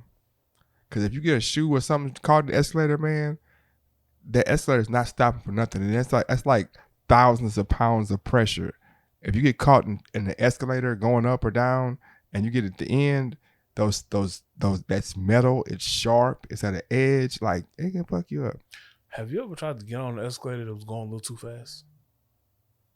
Yes. I also saw like a video. I think it was like in Japan. A lady was getting on the escalator and like at the top, and the little shit gave way, and that motherfucker just dropped down. Oh man, I know she died. Man, R.I.P. Pop, man. We used to go to the Galleria, man. Before there was Galleria 2, they used to have an escalator that went up 2 stories, right? So we used to get on the side of the escalator and hang on the side till it went up, to a certain height, and we would jump off on the side. So we would let the pressure take us up, And so one time he didn't let go soon enough. So we would, as some dummies, instead of us going up together, we would like sit back and watch the other one go up and like judge on how high you went. So he's going up, and for whatever reason he couldn't let go. So when he gets past the point where it's like I can fall down, now you like at 1 story. So now I gotta run up the escalator as it's going up to go grab him and pull him over the edge so he doesn't fall 2 stories to his imminent death. And the funniest part about it was like when he got too high, he's like, help. And I'm like, what? So I had to run up there full speed. But, it is what it is, man. I never want to play on escalators. You know what else I really don't like? When you in the airport, the little belt that helps you walk faster. Yeah. Yeah, I don't like them either. I don't like when people on the belt and they walking faster than the belt. Like, we already moving, man. Why is you trying to move faster? I be on that bitch. You be walking on the thing? Yeah, I be trying to get to the gate. I'm the person that'll trip shit out of you, man. I be like, man, why don't you slow your bitch ass down? That's why niggas don't like you, bro. You feet on you in the streets, bro. You trying to run. We already moving, man. Like, you should have came on time, man. You trying to rush to get somewhere, man. Look, come on time next time, man. But moving on to the next subject.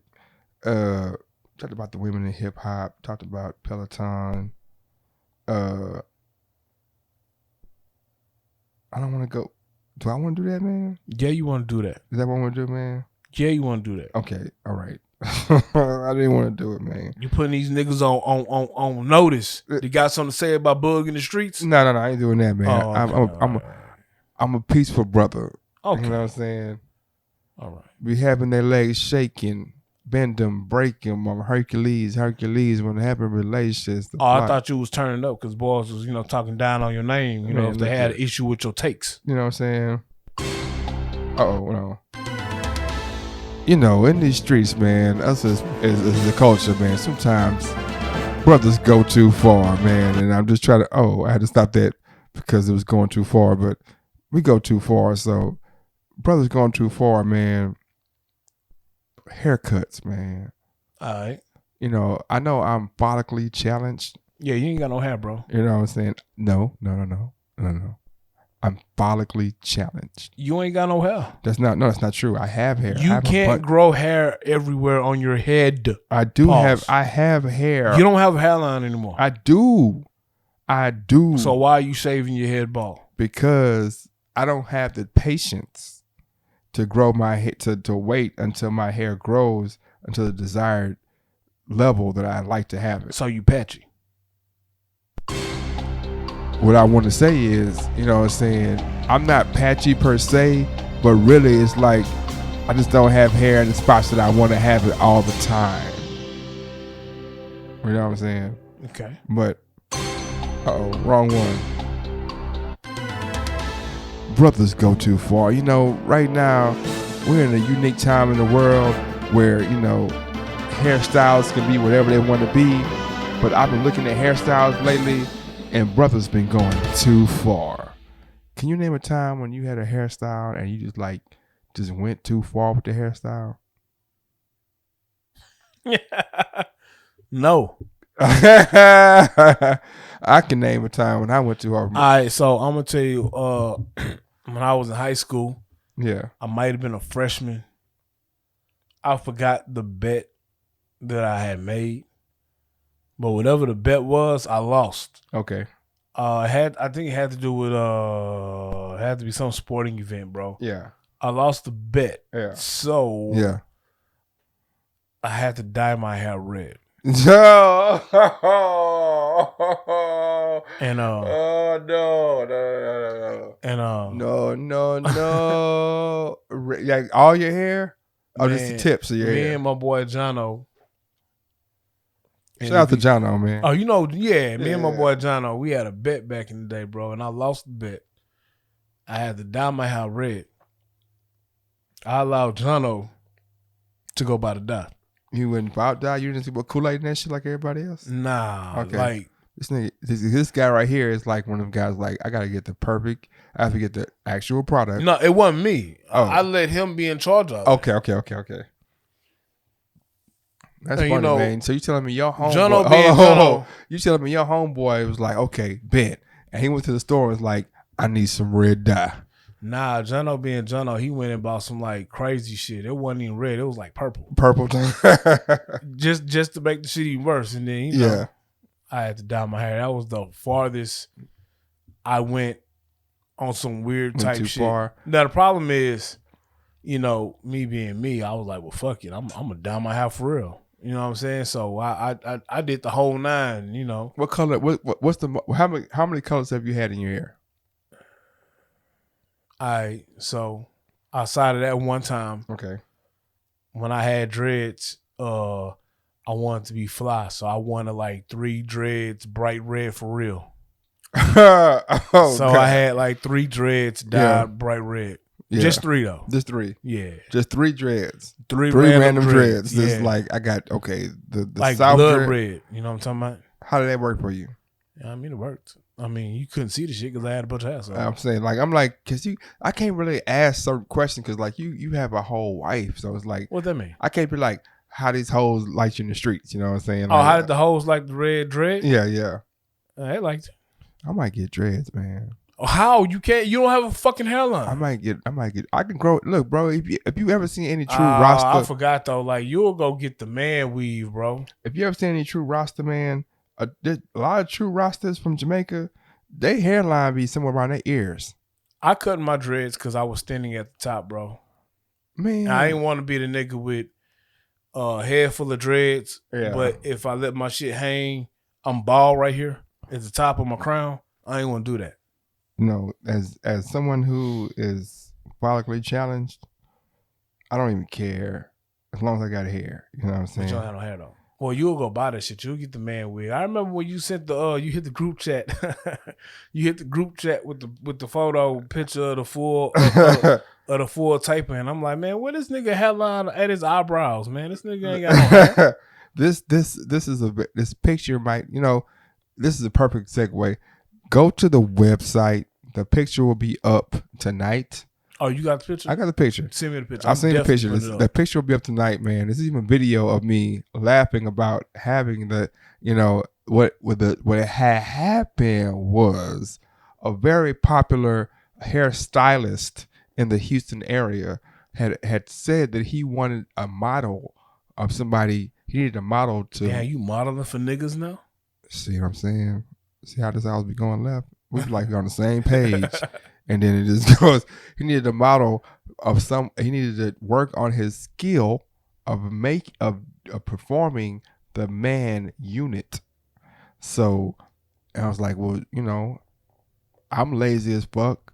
I don't cut my hair all the time. I can grow it out. Boogie, you ain't had no hair at this point. No, I had No, you didn't. You had no hair. I had a soft George Jefferson. Not a heavy one, but a soft. You know what I'm saying? Just because it was probably wintertime and, XYZ, I had a hat on every day. So I was like, I ain't cutting my hair. I ain't paying 30. First off, barbers is some bitches, man. Like the art of barbering hasn't changed in the last 40 years, but the prices have steadily gone up. What you mean? Like to get a haircut, it was like $10 and then because you was a kid. Now you an adult. Nigga pay adult prices. It was 15 in 2000 as an adult in the 15. It was 15, but 20. when you was paying the 15, you weren't getting a full haircut and a full beard shape up. Look, so haircuts was like 30, 40, 50 bucks. I pay my barber Raspberry 30, and she does an awesome job too, bro. 30? Yeah, 30 ain't enough for what she do. I walk out looking like a god amongst men. I could see. I don't have no hair though. Well, you got is a beard shape. I'm follically challenged, right? So I'm like, you were literally just like. It's skill to the baldy though. You know what I'm saying? I've cut my baldy myself 100 times easily. Nah. So if the day comes, because I ain't finna be Patch Adams around here, bro. It's only so much thinning I'm gonna deal with. Yeah. And I've come to the conclusion I can't be fat and bald, so I'm gonna pick one. So when that day comes, I'm cutting the shit off. But my beard is gonna be immaculate. I still pay the $25 for the immaculate beard, bro.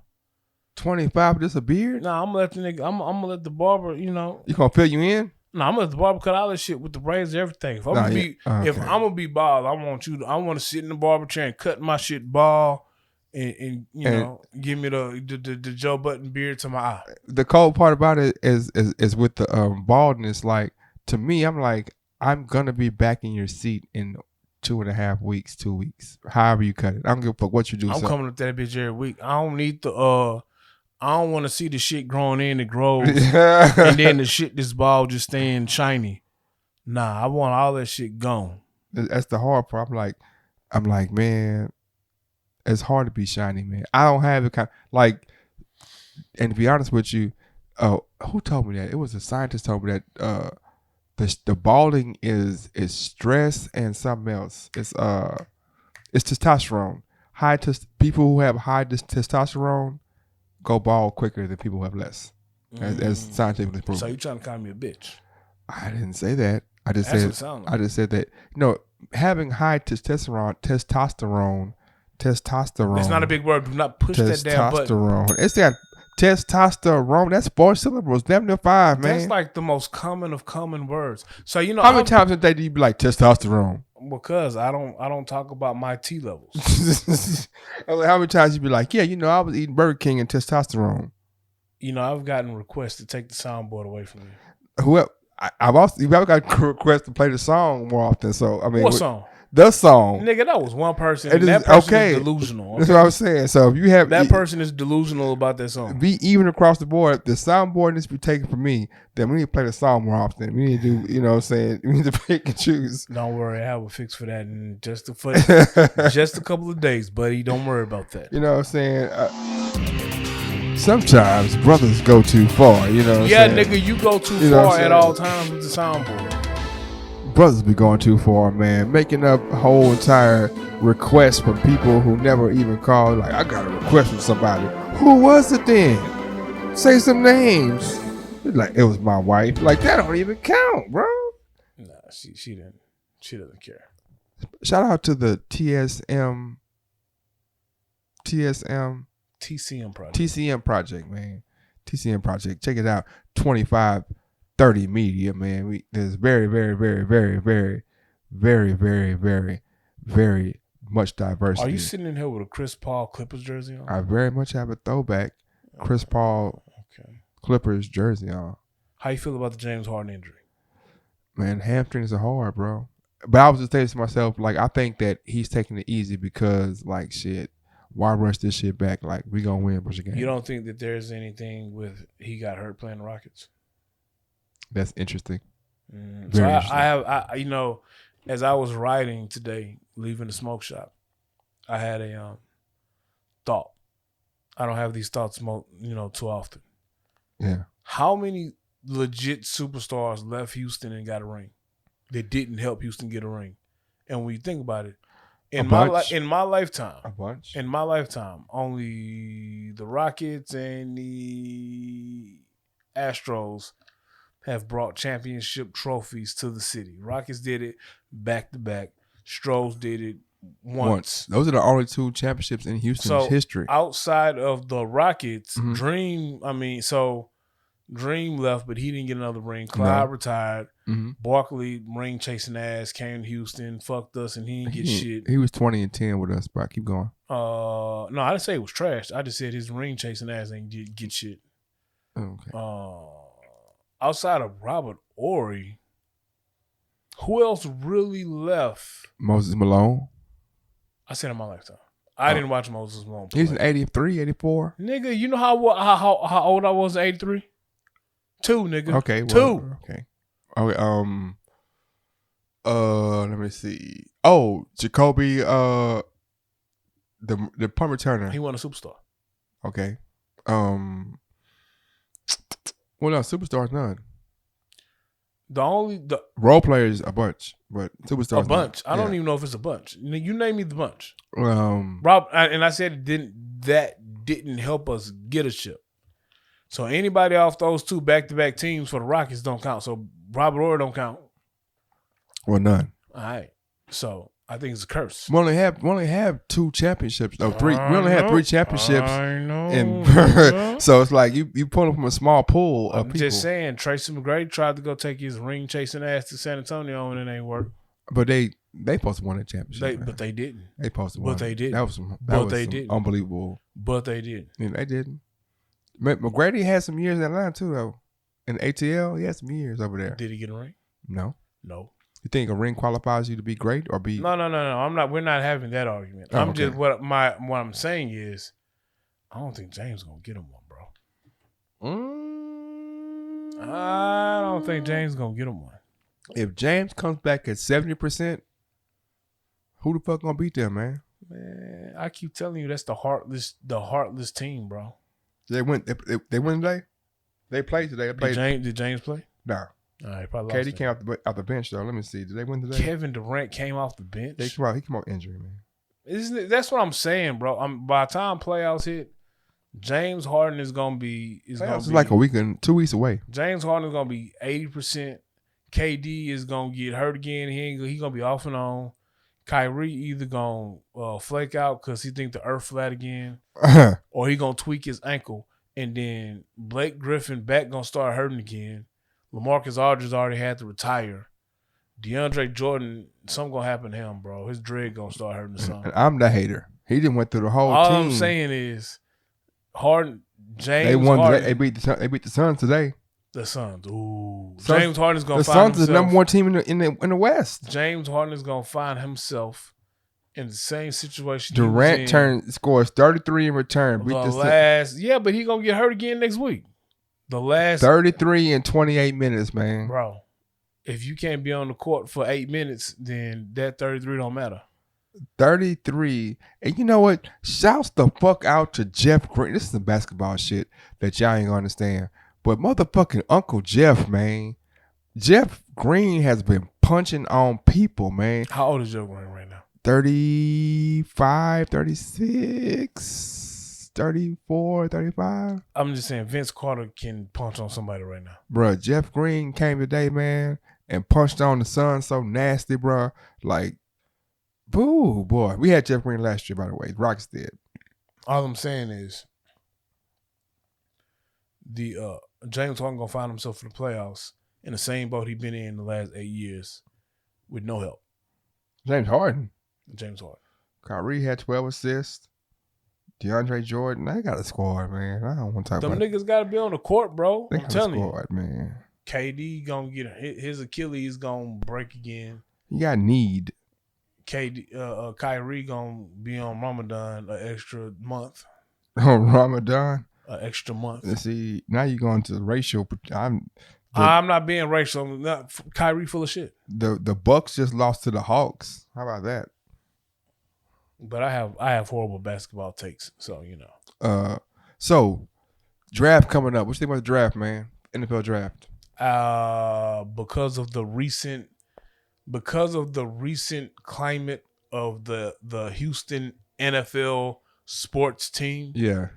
I really wish that the owner sells the team and that NRG Stadium gets blown the fuck up and burned to the ground. Okay. So I can care I'm gonna stop you right there. I can care less about the NFL. So the cat from I fuck with D Hop. You know what I'm saying? Shout out to the Cardinals. And that's it. His hairline is fucked. But the cat from Alabama. The Heisman Trophy winner. Oh, what did he do? He's projected to be in the top 10. Mm-hmm. He's like 6 foot. I mean, it's like 5'11", 160 pounds. What position does he play? He was wide receiver. Okay. Do you think that's too light to play in the NFL? 166. Nah, not if you fast as fuck. 166, bro. I mean, he gonna put some weight on. 166. He played in college. He played in Alabama where he was just running away from people, man. How you know he can't run away from people now in the NFL? So you saying he gonna be just a novelty player then? Because in NFL, in order to be potent, you have to come between tackles at some point. You gotta go. He plays receiver. Why does he have to come between tackles? Yeah, I gotta cross a route. I can't just do out routes every play. There's no tackle that's going to be that deep. Oh, no, I'm saying I gotta go crossing routes at some point. Why am I sending somebody who weighs 165 across the middle? So you saying, like I'm saying, you do all go routes? I mean, they'll find a way to use his talents and work him in the offense. That's light, man. That's light. That's I mean, he's gonna put on some weight, bro. He's not gonna play 165 for 8 years. I'm saying that he'll find a way to put on weight to maintain his talents that got him to be the Heisman Trophy winner. Remember how cold Reggie Bush was? Come out of USC. Remember when he got smashed that one time? But he played running back though. Yeah. Remember when he got smashed that one time? I mean, we had some small receivers. And remember how Reggie Bush was never Reggie Bush after that? I mean, but some of that is the mentality of the running back because Warrick Dunn was just as small, if not smaller. That is true. No. But Warrick Dunn was a running back. He was a running back. Reggie Bush was a running back. So what are you talking about? Reggie Bush was a running back who was a scat back. Basically, he got a lot of swing passes, a lot of You're saying Warrick Dunn didn't do the same? Warrick Dunn was like a hand the ball offense. Warrick Dunn was a running back who could do the scat back shit and he could run between the tackles. Is Warrick Dunn a Hall of Famer? No.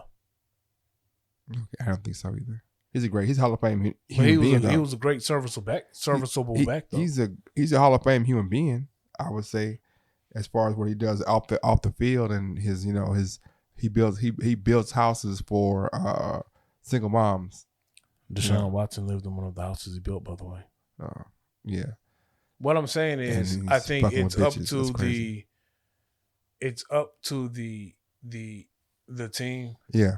like your GM who scouts the talent, who decides to draft you, and how they fit you in the scheme to best utilize your skill set and at what you bring to the team.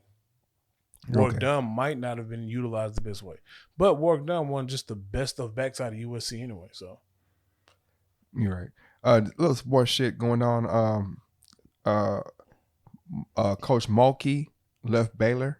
who the fuck is that? That's the girls' coach for Baylor. She left and went to LSU. Baylor's been very successful over the last 10 years. Final Four. They won a ring, I think, in the last 10 years. She left for LSU. Central Michigan QB Keller was shot. He's in serious condition. Sam Houston State is in the college playoff. Shout out to all my Sam State people. Oh, some sad shit happened though, man. Homie from Kentucky died in a car crash. Yeah. bro. He's an NBA prospect going to the draft. He just got signed to LeBron's agency, and he died. He was speeding. Was he like a one and done guy? Yeah, Kentucky. Damn. He was speeding. No seatbelt. Died in a car wreck. That's fucked up. Durant and Conley. I told you they got a Grammy. I mean, an Oscar. Who? Durant and Conley produced the film that got an Oscar today. Kevin Durant. Yeah, Kevin Oh, that's Durant fire, and Mike bro. Conley. You know what I'm saying? So sports stuff. Kevin Durant made a bunch of money in Coinbase too, didn't he? I believe so. Did you see Chad Johnson getting mad when he he bet $50,000 on the non-black guy, the non-Nigerian guy, and he got knocked out? He bet 50 on Mandeville. Yeah, Mandible. He bet 50 on Mandible, and they showed him saying, "Damn." He was at the fight, and you know when City got knocked out, he was like, "Damn." It's like I was bet on black, as James Bond said. Mandeville is pretty good though, Mandible. but he caught one. Jesus. Look, man, I always been on black, man. I saw somebody posted he got hit so hard they made a personal rain shower. I've seen that too. Yeah, I mean, man, he slept that boy, man. Boxing and UMA, that's some balling that shit, man. That's why I never could be a professional. I love boxing. Did it for a little while. Never could be a professional boxer because it's not the fear of losing is not the problem. Because I feel like there's always a lesson in losing. If I lose in the fight, I can figure out what I did that made me lose.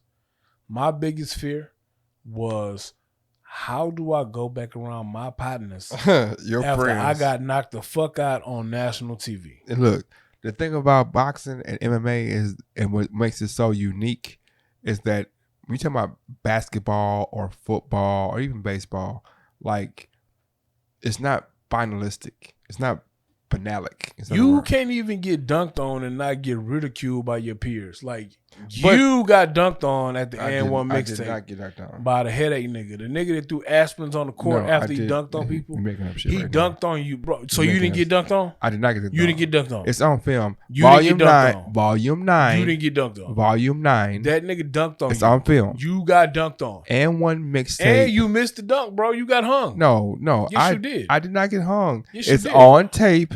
Volume 9. If y'all want to go check this out, Volume 9. Nah, when they 'cause go to Houston. I was in the crowd hyping you up. I was I like, didn't hey, dunk. man. Did I dunk? I said, my nigga Did- out but- here. but my did I nigga out dunk? here. But you got dunked on. Did I dunk? I Yes know or you no? got dunked on. But did I dunk? Yes or no? I don't know if you dunked. Oh, see, now, see, that's a hater, man. I know you missed the I had dunk. the first dunk in the whole shit. Well, I know you missed the dunk. Hey, I got fouled. Oh, you had a rim grazer. You did, bro. No, a rim grazer. Yeah. when you get like your wrist over the rim. I lit the gym up, man. Nah, and this was in your 20s, nigga. You ain't had no like cockback tomahawk. That's from, exactly what it was. No, you didn't. That's exactly, bro. I can tell you exactly what happened, bro. I got the ball. First off, I wasn't gonna play because I was coming off injury. My ankle was fucked up, and Here we go with the excuses. Hayat Ali was like, Stop naming people government name, bro. My nigga, man, my nigga can play. The niggas ain't dunking. My nigga can play. I was like, all right, I'll play. All right. So I played. I got a fast break dunk. They ain't show it. Because it was a rim grazer. You got Nah. I cocked it. Nah, you know, like these little marks right under your hand, above your wrist. Yeah, that's what you got over the rim. It really was a power layup because I saw you let the ball go, then grab the rim. Okay, who had the first dunk in the whole and1 in Houston? Like a dunk or like a rim grazer? Who had like the first power layup? Who had the first quote unquote power layup? You did. Okay, and when I dunked it, the whole gym. And then, like 2 possessions later, homie came down and did like a helicopter monkey gorilla dunk on his ass. There was an alley-oop play that you was under the goal trying to jump like you had hops. I jumped at the pass and was when he was on the rim, I wasn't in the frame. That's not true. That part is not true. I might have been exaggerating a little bit, but that part is not true. And1 Volume 9. If y'all want to go look at it. So you want me to tell the truth? We'll tell the truth. Tell the truth. All right, so the truth is you did set it off in the gym. I definitely set it off in the gym. You had the first dunk. I had the livest dunk. Now, you didn't have like no. You did not have the livest dunk. You had like a I get my forearm above the rim. Yeah. And once I dunk it, I kind of jerked the rim to make the rim right a little bit. That's all I gotta do, man. Because that was your gym. That you knew which goal was the loosest. Now, a couple of possessions later, nah, them niggas straight up through an alley and he gorilla dunked on you, bro. But I was look, and it made it was worse because he was shorter than you. Nah, he was taller than me. Nah, he was like 6 foot. You like 6'4". The part that made let's talk about what made the cut. What made the cut was that was like a 2-second thing. They didn't show the whole thing. When he blocked Joe Axel's shot clean. Here you go with niggas' governments again. Fuck that shit. That's why you got enemies in these streets. Joe Axel tried to dunk on him, and he blocked Joe Axel's shot to half court. Man, he said this man name 3 times. Bro. Where I caught the ball, I was watching. I was like, Joe, you can't 4. You know what I'm saying? He blocked Joe's shot 5 to half court where I was standing. So I caught the ball and went to attack him and dunk on him. This is not Headache, but I don't know what his name was. And when I went to dunk it, he hit my hand and fouled me at the back rim. And that made the cut. But me dunking, setting the whole gym off for some reason, didn't make the cut. Of course not, because it ain't your camera crew. Yeah, that's right, man. It's his camera crew. Yeah. Oh, and when they threw the alley, they made sure to get you in the frame. They made the cut. I was in the front. Gorilla dunked on. If you go back and look at it, it's on and1 tape, mixtape, volume 9. It's on YouTube. You can go whatever. It's on there, and you'll see that I fly out the frame. When he on the rim, you can't see me no more. Boogie, when they're inbounding the ball for the next possession, that don't count as you flying out the frame. When he threw the alley, I went to block the pass. I know what I saw. You was on the outside of the rim, man. What you mean? I was in the audience trying to hype you up. You got dunked on. So I had to shut the fuck up and sit down. Okay, see, I'm not gonna turn this into the how many times have you seen me get buckets, and I'm not turning into that. No, you get buckets. I've seen you do James Harden-ish shit. Ish. Before James Harden did it. Right before, and a heavy emphasis on the ish. Ish, yeah. You know but we're gonna turn into that. I'm just gonna say that I didn't get dunked on. No, you got. Now Kevin Cabetta got dunked on. Damn, here you go with the governments again. Kevin Cabetta got dunked on. We played in one league, and they had. You a bus driver, aren't you? Because you sure is running niggas over with this bus. So we was in the league, and somehow they snuck a former or current Harlem Globetrotter dude. He played for the Globetrotters at the time, and somehow it was like a pass, and the dude came from way out and dunked it, and we didn't find out till like the next week that he's been in Globetrotters. Cause like we don't get dunked on. So what you're telling me is we're talking about you getting dunked on and you bringing other people into it. Bruh. I never. Boy, that's some whole ass shit, bro. Richard McDougal. Nah. That's some whole ass shit. We talking about you getting dunked on. I did not get dunked on. And man. instead of you confessing that you got dunked on, you start bringing up 4 other men, black men that had nothing to do with this. Men. And you're running your brothers over the bus. You know, you got to see these boys Monday, Tuesday, Wednesday, Thursday, look, Friday, check this out. Saturday. the visual. You know why you never got a visual of me getting dunked on? Because I know better. The visual. I get out the way. The visual of this quote unquote dunk is on YouTube. You ain't gotta believe me. You ain't gotta believe Dub. Just go look up And One Volume 9. Nigga name was Headache. After he dunked on you, they threw aspirins on the court. See, I just started fighting. Speaking of that, and we can close on this. The difference in the way the current generation feels about athletics and the way that we dealt with it, the mindset is totally different. So I was talking about this today with one of my coaches. I was like, man, after you score the 10th point on me, I'm hip checking you. I'm following you. Like, you're not gonna just shine on me, right? Mm-hmm. That's not because I'm a hater. It's like nah, it ain't gonna be easy. Mm-mm. But in this generation, they rather point to everything but themselves, right? What you mean? So like, if you come down and cross me up and you pull a jumper and you point at me, the next time you come and cross me up and shoot the ball, I'm finna knock you on your ass. Yeah, ain't no next time you pulling up. If you do that shit, Yeah. I'm definitely clotheslining you. As soon as you Yeah, get the ball. exactly. Like, you gotta understand, like, you can be better than me, but you can't show me up. You can be better than me. I understand if you better than me, faster than me, quicker than me, strong, whatever. But as far as showing me up, nah. If you gonna show me up this way, I'm like the mentality that you gotta know off top that we here to play basketball, football, baseball, soccer, whatever the fuck. We're not here to embarrass nobody, because embarrassing me gonna get you punched in the jaw or get you clipped or knocked on your ass. You gonna have to play the right way. I don't want to put it on the superstars. I don't want to. I think people unfairly blame LeBron for teaming up when they shouldn't, because players been making super teams. Mm-hmm. But I do think that the competitiveness is different. I think 20 years ago, Gary Payton wouldn't dare try to team up with Jordan or somebody else to get a ring in his prime, because you want to beat the best. And now it's a little different, bro. And it sounds like I dislike James Harden, but I don't. I actually like James Harden, bro. James Harden is like one of my top favorite players. Might be one of the greatest players to ever play the game. No, I'm not gonna say that. But what I'm saying is, I lost respect for James when he left Houston and went to Brooklyn. I don't care that he wanted out of Houston. Yeah. I lost respect when he left Houston and went to Brooklyn. I'm supposed to go somewhere sorry in Houston, because I ain't have shit in Houston. I ain't have shit in Houston. But you went to go play with KD and Kyrie. Why not? LeBron went to play with D Wade and like.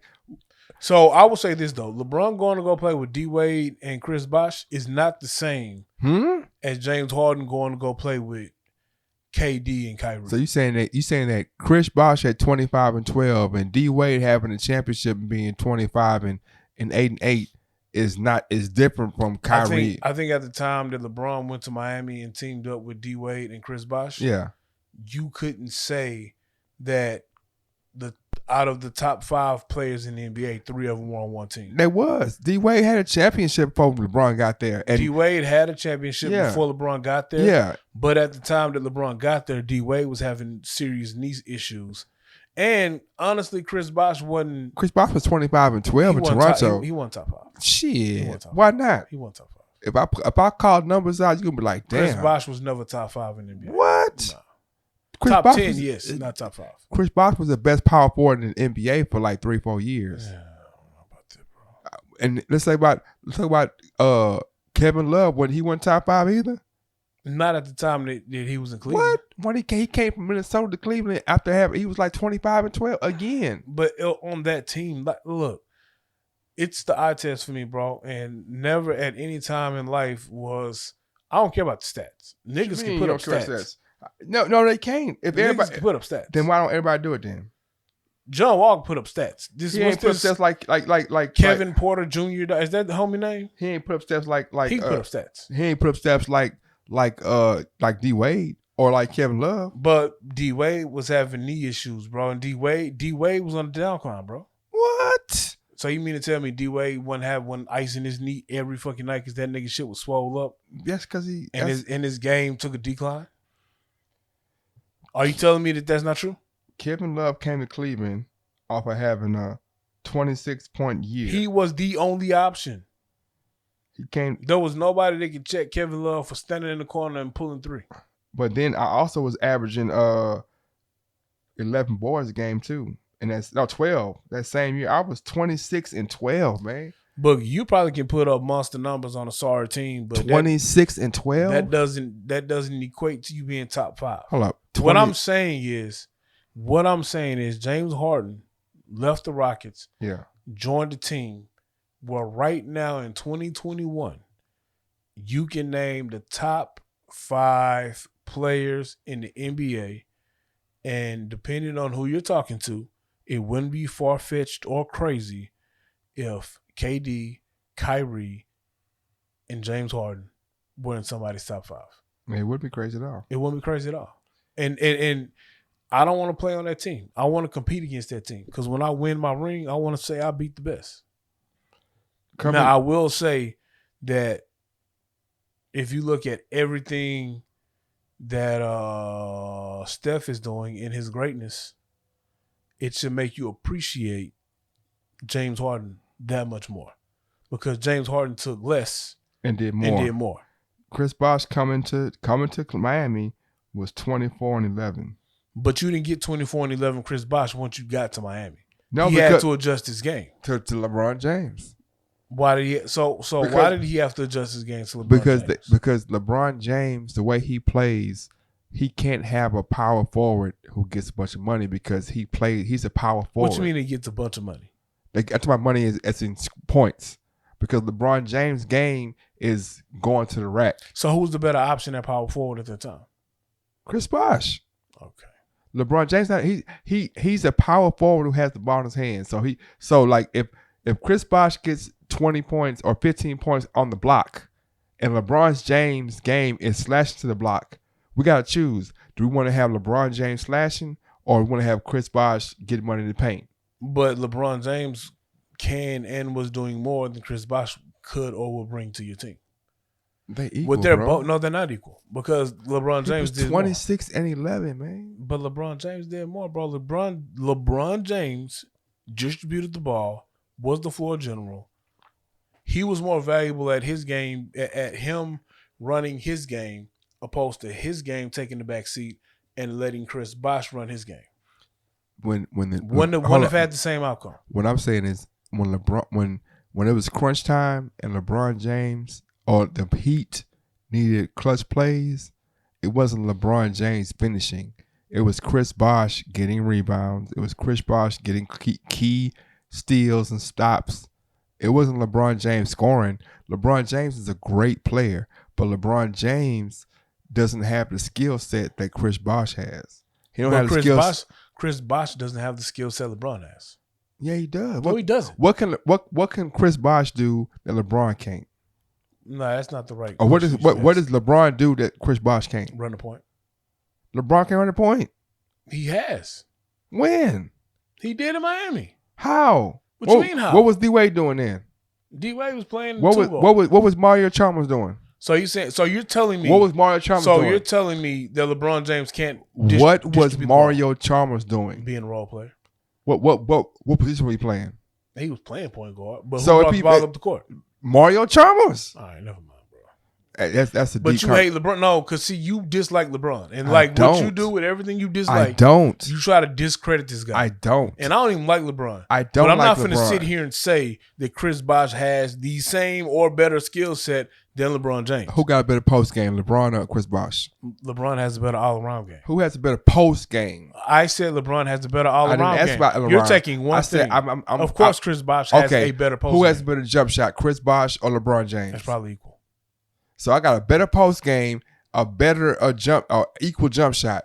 LeBron James post game is not better than Chris Bosh. So how is he better than him? But it's not. It might be equal. It's equal who? It might be equal post game. Did LeBron James? It might be equal post game. It might be you saying some crazy shit though. No, but you're saying crazy shit. No, LeBron James ain't. You're sitting here with a straight face. Fuck your LeBron hate and fuck the fact that you don't like LeBron. Are you sitting here and telling me with a straight face that Chris Bosh has a better skill set? No. Fuck post game. I said a better skill set than LeBron. Post game. I said a better skill set. I didn't say nothing about. I said all around. Better skill set than LeBron James. Okay. Tell me that. What I'm saying is because Anthony Davis got a better post game than LeBron. Yeah, he does. Exactly. But who has the better all around skill set? LeBron James is a great passer. Who has the better all around skill set? LeBron James or Chris Bosh? Chris Bosh. Anthony Davis, Kevin Love. Well, I'm not even gonna talk about it no more. LeBron James is a great ball handler. Well, not even he's an anomaly because he's big and can move. But you talking about if I say I need a bucket on the post, I need a jump shot, I need nigga. You think that LeBron James shoot better than Kevin Love or Anthony Davis or Chris Bosh? How many rings does Chris Bosh have without LeBron? 0. How many rings does Kevin Love have without LeBron? 0. How many rings does Anthony Davis have without LeBron? 0. Until they get more rings without him, he brought something to the table or to the team or to the game that they couldn't bring. So how many rings does LeBron have without 2 of the All-Stars? That's not fair because that's a lot of people right now. How many rings does Steph Curry have without 2 of the All-Stars? None. How many rings does KD have without 2 of the All-Stars? None. KD should have some, but he doesn't. But I'm saying, so you saying that Chris Bosh don't have rings without All-Stars, but neither does LeBron or anybody. Like everybody except for Jordan has rings. That's not true. Jordan's the only person who don't have multiple All-Stars with rings. So Pippen won All-Star? That's one. Not multiple. But Jordan also didn't leave a team until he was old. He was done. What I'm saying is LeBron has multiple All-Stars. Steph Curry has multiple All-Stars. So you saying that LeBron is better than Chris Bosh? I'm like, I said LeBron has a better skill set than Chris Bosh. But Chris Bosh made LeBron. If Chris Bosh doesn't get the rebound and kick it to another All-Star Ray Allen, LeBron doesn't have a ring in Miami. LeBron got them in position for Ray Allen to hit the shot to put them up. Am I lying? And I'm not even a LeBron James fan, but am I lying? He helped. So you can't say what you mean he helped. I mean, don't act like that. Don't look. I am a Jordan guy. I'm not the biggest LeBron fan, but don't sit here and act like LeBron just trash, bro. He's not trash. Don't sit here and act like LeBron. Don't sit here and act like LeBron doesn't make the people around him better. I've never said trash. What do you think Chris Bosh averaged per year in the playoffs? I don't care. What you mean? LeBron had a better skill set than Chris Bosh. If Chris Bosh had an all-around better skill set, LeBron James' talents would have took a backseat to Chris Bosh's. Chris Bosh and the coaches decided to take a backseat. Why is that? Because LeBron James is the face of the NBA. Okay, well, never mind then. So that's the thought process you have? Yeah. Then the conversation is pointless. No, it's not. Conversation is definitely pointless. How many rings does D-Wade have about LeBron? He had 1. Okay. How many rings does LeBron have without another All-Star on his team? 0. Chris Bosh, D-Wade didn't have no Shaq was an All-Star that year. Shaq was still giving you 20 and 10 at least. At least. So you're saying that Shaq 20 and 10 is more important. One Shaq 20 and 10 is more important than D-Wade's 20 and 8 and Chris Bosh's 18 and 4. And I'm a D-Wade guy, 30 points. But I don't think D-Wade and Shaq had to go up against a stacked NBA that LeBron had to go up against. What you mean? LeBron lost to Dirk by himself. Dirk gave LeBron them the business. That's what I'm saying. So when you look at it, LeBron has lost to inferior competition. How many times Kawhi gave to LeBron, man?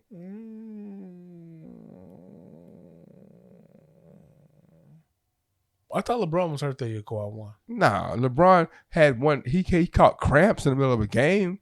Nah, the year Kawhi won, LeBron didn't even make it to the playoffs. No, LeBron played. They played the Spurs beat LeBron 3 times or twice. The first time they beat him, they swept him. The second time, oh, I wasn't even talking about Spurs Kawhi.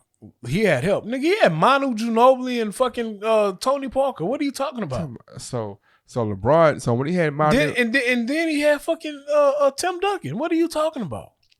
Tim Duncan averaged 10 points a game. Ah, man, you smoking drugs, bro. Hey, man, what you got for the exit, bro? For the exit, man. Let me see the odds, bro. Because you're on drugs at this point, bro. You're on drugs, bro. Because Timmy was working Chris Bosh. Timmy wasn't. Timmy was. So I gave you numbers of 18, 15, 20. Chris Bosh was better than Tim Duncan. What you mean? In what? In the end? In being gay? I'm not gonna. Chris Bosh, man, you from Texas, man. He from Dallas. I'm from H-Town. He got Plex. What's up? Chris Bosh will beat your ass, man. Nah, he ain't beat my ass. He from Oak Cliff, bro. That don't mean shit to me. You know what I'm saying? I ain't got no beef with no Oak Cliff nigga. I'm just saying Chris Bosh ain't gonna do nothing to me, bro. Chris Bosh was a double-double, man. Tim Duncan was trash. I see why you keep saying the trash word.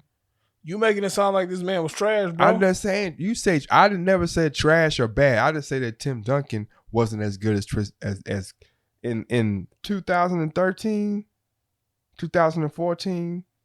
Like Chris Bosh ain't got but 2 rings, bro. How many rings Tim Duncan got? Man, I don't know what you got going on. I don't know why. So what you got for the people in closing, man? You got any last remarks, man? Shit, man. Man, love each other, man. Love each other, man. We got some more shit coming, man, sooner than later. But love each other, man. That's it. That's all I got. Well, this has been episode 19 of the 16 Shots Podcast with Young James Boogie and A-Dub, man. Check us out on Mondays, Wednesdays, and Fridays. And we out.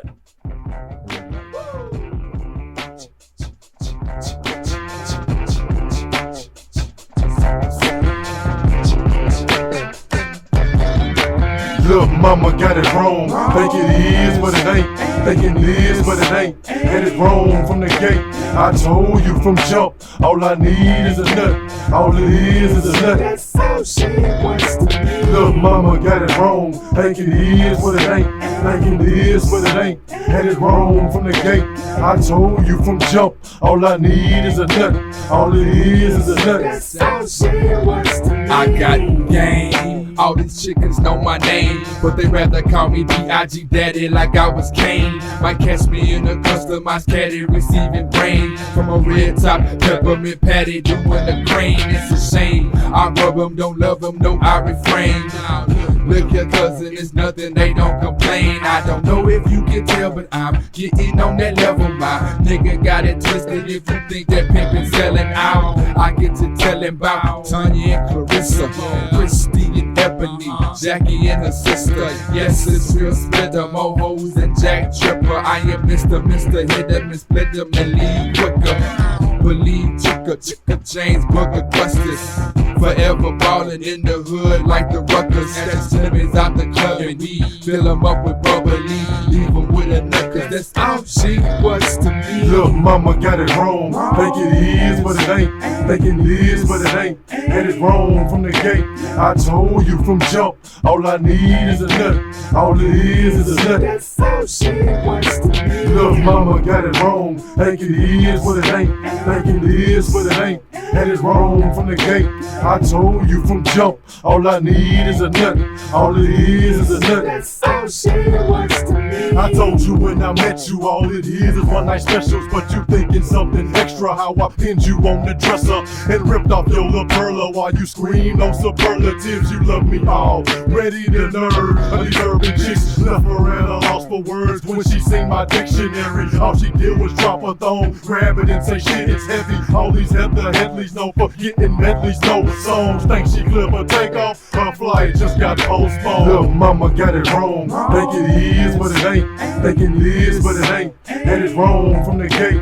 I told you from jump, all I need is a nut. All it is a nut. That's how she wants to be. Little mama got it wrong, think it is but it ain't. Think it is but it ain't. And it's wrong from the gate. I told you from jump, all I need is a nut. All it is a nut. That's how she wants to be. What up, little mama? You're now tuned in to Young Pimpin' that get stacks and hit skins. And I don't love them or cuff them, I just do them in. I hit that muffin and stuff them until I drank your jizz. You see me dipping in, L-Dog snap back. I'm smooth like a mat, so baby just holler back. I only love my money, they call me Cool Cutty. So I ain't looking for love, I need a fuck buddy. Little mama got it wrong, think it is but it ain't. Think it is but it ain't. And it's wrong from the gate. I told you from jump, all I need is a nut. All it is a nut. That's how she wants to be.